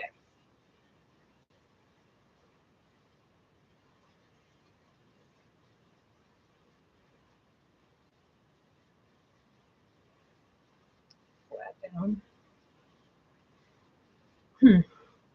Lengthen. There we go. Let's see.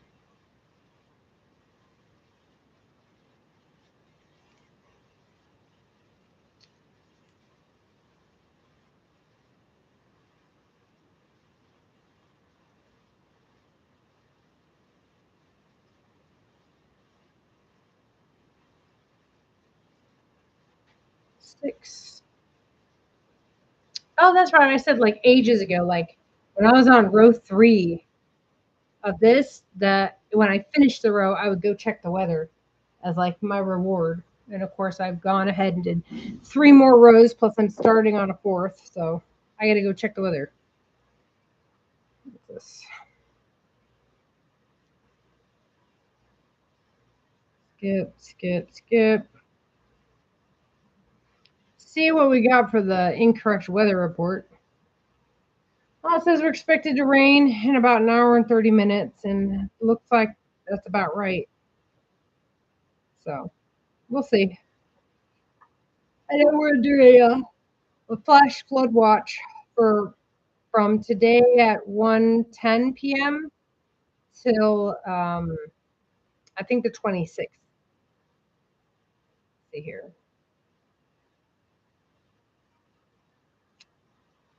I scraped up against something. Flood watch updated 7 hours ago.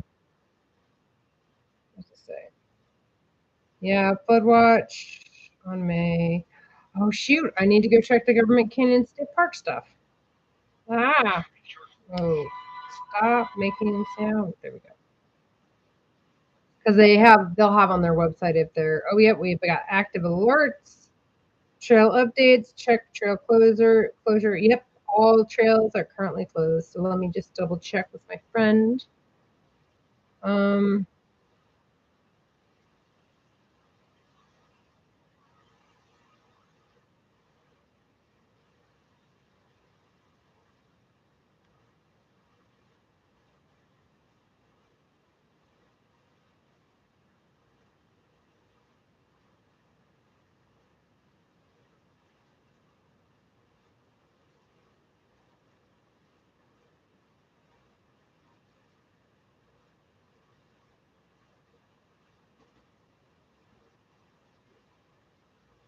There we go. Sent my message. I have a feeling the trails will continue to be closed. They typically don't reopen so soon after all the rain that we had, especially because it takes more than just one day.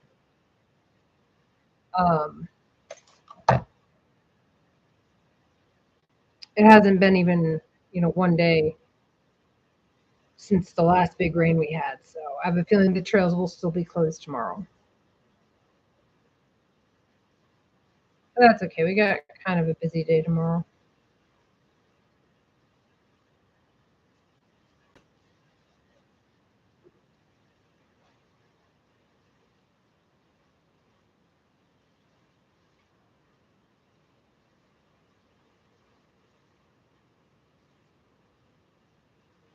Six.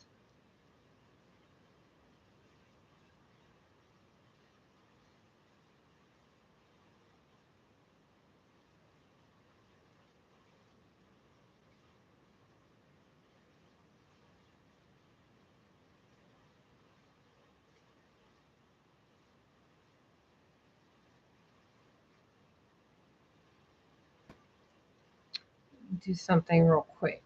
Gotta mute.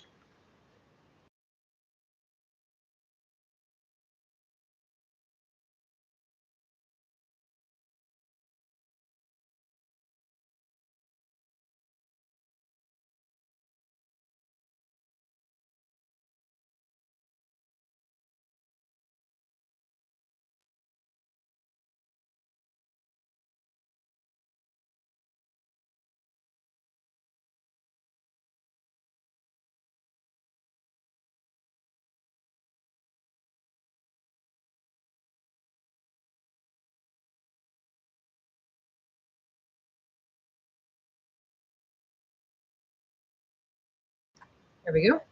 Whoops. Oh no. There goes that stitch. That's fine. The only downside to holding your yarn like this is if you end up with some slack, you kind of have to readjust your hands if you don't want to undo all your tension to pull the slack back.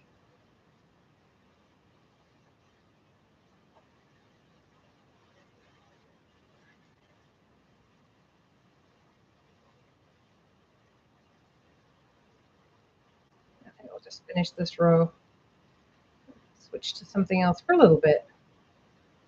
Not for too long, but maybe just for a little bit.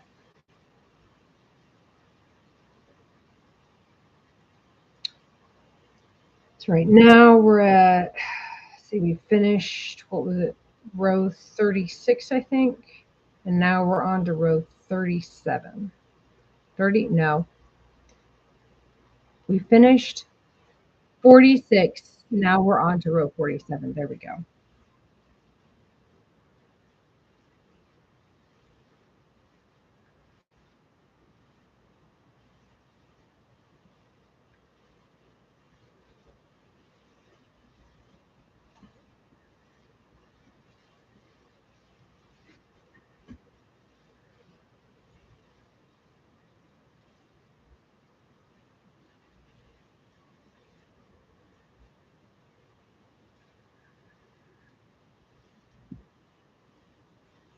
Yeah, it is so interesting to watch this from the other side.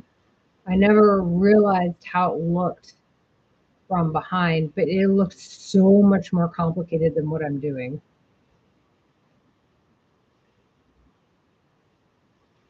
You really do have to be having the bird's eye view for what I'm doing in order to understand it even somewhat easily, which makes sense because, of course, that's the angle you'll typically be looking at yourself doing it. Right now, I'm actually looking at myself in the live stream, so I'm watching it happen like backwards and in reverse, kind of. So, yeah, it's very, very interesting. There's my double. There's my chain two. There's my double. Then I go into the top of this one, which I can feel with my finger. It's so interesting. I didn't even know my hands could move like that.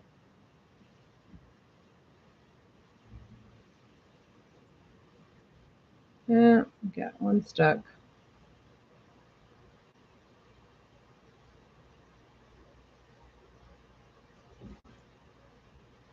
Oh, it's coming along quite nicely. I feel like maybe I'm almost halfway to the end of this row before I take a quick break to think about how I might want to make that like skirt overlay.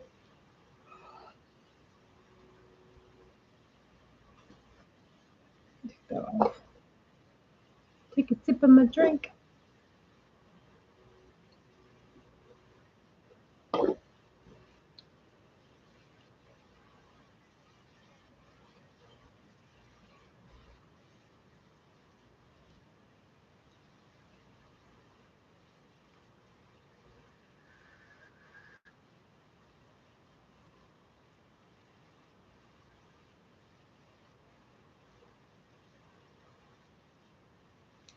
Send something to somebody real quick.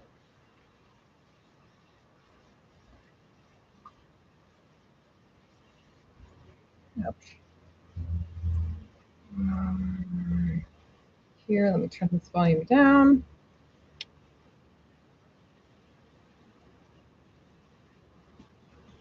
Go.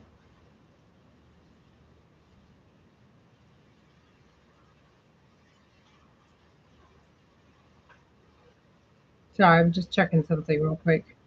It wouldn't have loaded, so maybe it was around there. Oh, there we go. All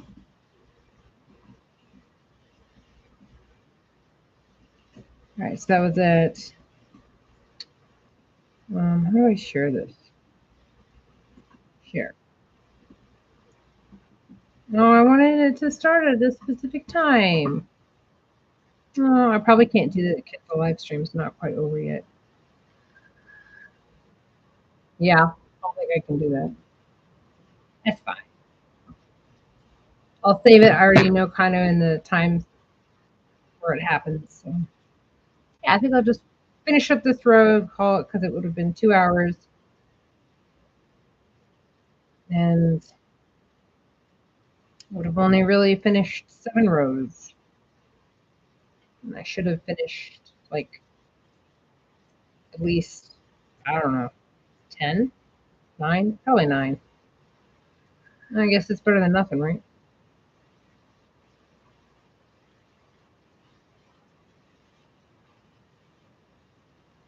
And I can switch up my tank top.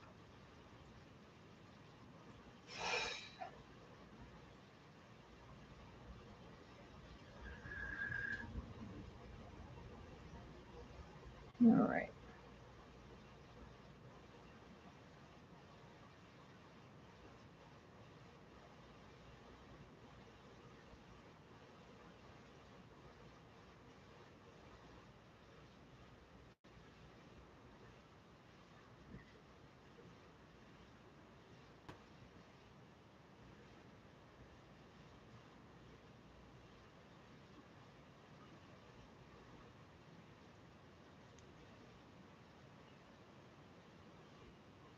What's crazy is how much I like this, the view of this blanket sideways as opposed to up and down.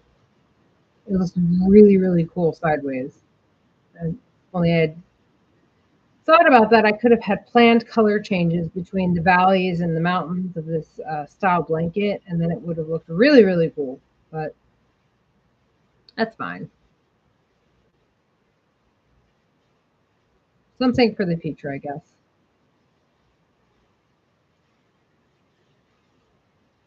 And who knows? Maybe I could actually have it going vertical, and then there's a way to actually turn these into straight, like a straight border. And if I have the border all solid black, it'll really have the inside colors pop. So guess I'd have to take a picture and do a mock-up of that to see if I thought it even looked good before I endeavor down that path.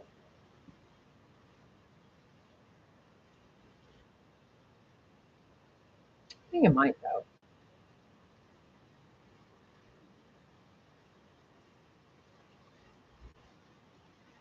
Then have each of the colors represented in a border around it.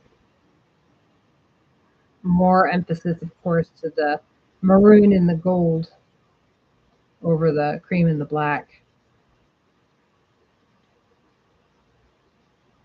Almost at the end of this row.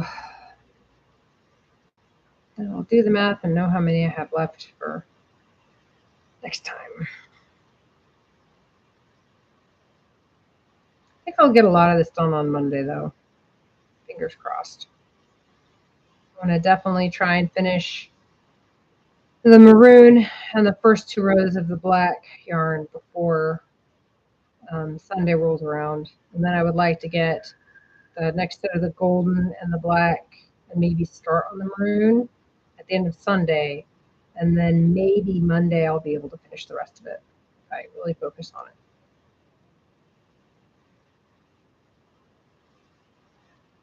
Depends on how much time I have for that. Then I can just get it off over my head and be able to focus on other things during the week. And to not forget anything for the graduation dinner or the graduation party.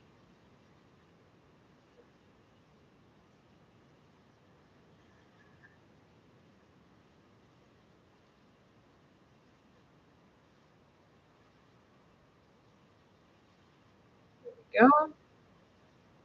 Almost to the end.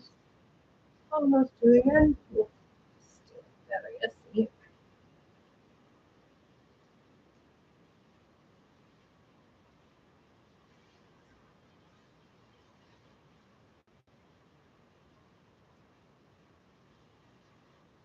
You need to make a Facebook group that's something like crochet groups gone bad or crochet group. Well, I wouldn't say crochet groups gone wild because that has different connotations, but like crochet groups acting badly. There should be a Facebook group if there isn't already that has that.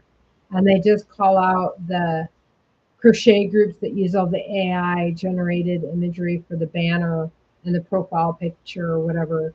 And then they allow blatantly AI or stolen content on their pages. And then if you try and call it out, it's like your comment got declined. Your post is pending. Your comment got declined. And it's because you're like, hey, this is somebody else's work. Like literally, you can say this is somebody else's work, and it will auto decline your comment. And I'm sure it's because they have words like somebody else's, or somebody or someone, and they might auto decline because I'm able to talk around the issue and call out the stolen content or the obvious AI. Yeah, there should be a Facebook group like that so we can put them up there until the day that, I don't know, they eventually, crocheters get a little bit wiser to them. There's so many gullible. I'm sure most of them are bots trying to get people to believe that other people believe, but like the fake reviews, all the 5-star reviews on someone, something like that. They're bots just to be like, oh yes, this person is completely legitimate. What are you talking about? Look at all this engagement she has on her page. So there we go. Let's get in there. This is making me think of Moses, the Charlton Heston and the Ten Commandments. I'm getting a lot of his jacket vibes from this. I actually want to look that up right now before I call it a night on the stream. Moses jacket from Ten Commandments. Let's see what we come up with. Oh yeah, dang, that's why it was making me think of it. Okay, so I'm gonna share my screen. Like I was saying, I had held this up and I was like, oh, this is making me think of um, Charlton Heston in the Ten Commandments. And it, obviously it's not exact, but see here. There we go. Yeah. Got the maroon. Got like in this picture kind of looks like a gold and a black, but obviously it's a white and a black. But yeah, it's definitely giving me some of these vibes. Not exact, obviously, but okay. I'll see if I can measure this. I don't think I'll be able to measure it well, but because all I have right now. Oh, I do have a fabric tape measure. Yay. Let me just lock this yarn into place with one of my 1,000 stitch markers. All right, let me get this done.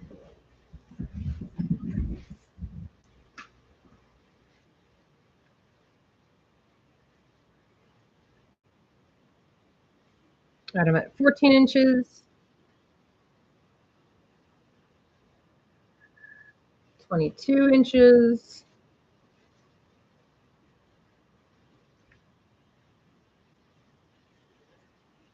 33 inches,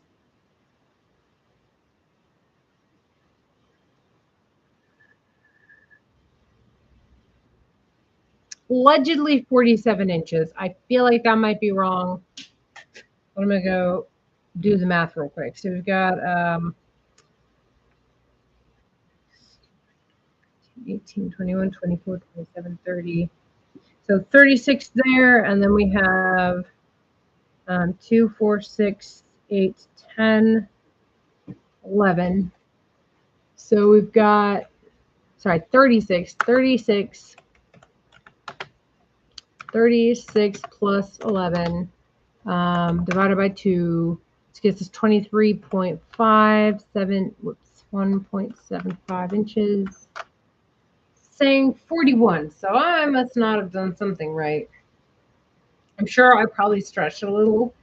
So I think I'll have to lay it down and measure it. But yeah, so pretty good so far. Let me just pull this puppy up and then I'll pull it right on this.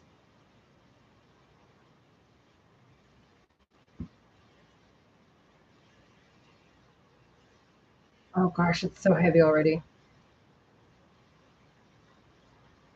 Go.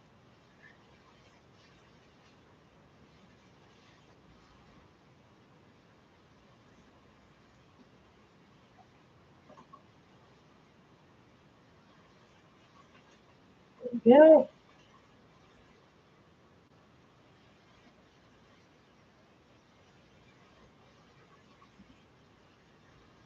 That up. Wow.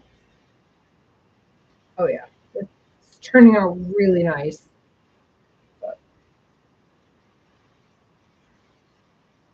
oh gosh, that is going to be so nice. I want to keep it, but I won't. Oh, oh. Up here. Yeah, that's it for now. Completion of a 2-hour stream with only 7 rows completed. Hi. How do I do the little exit thingy? I don't know. Ah, there's the button.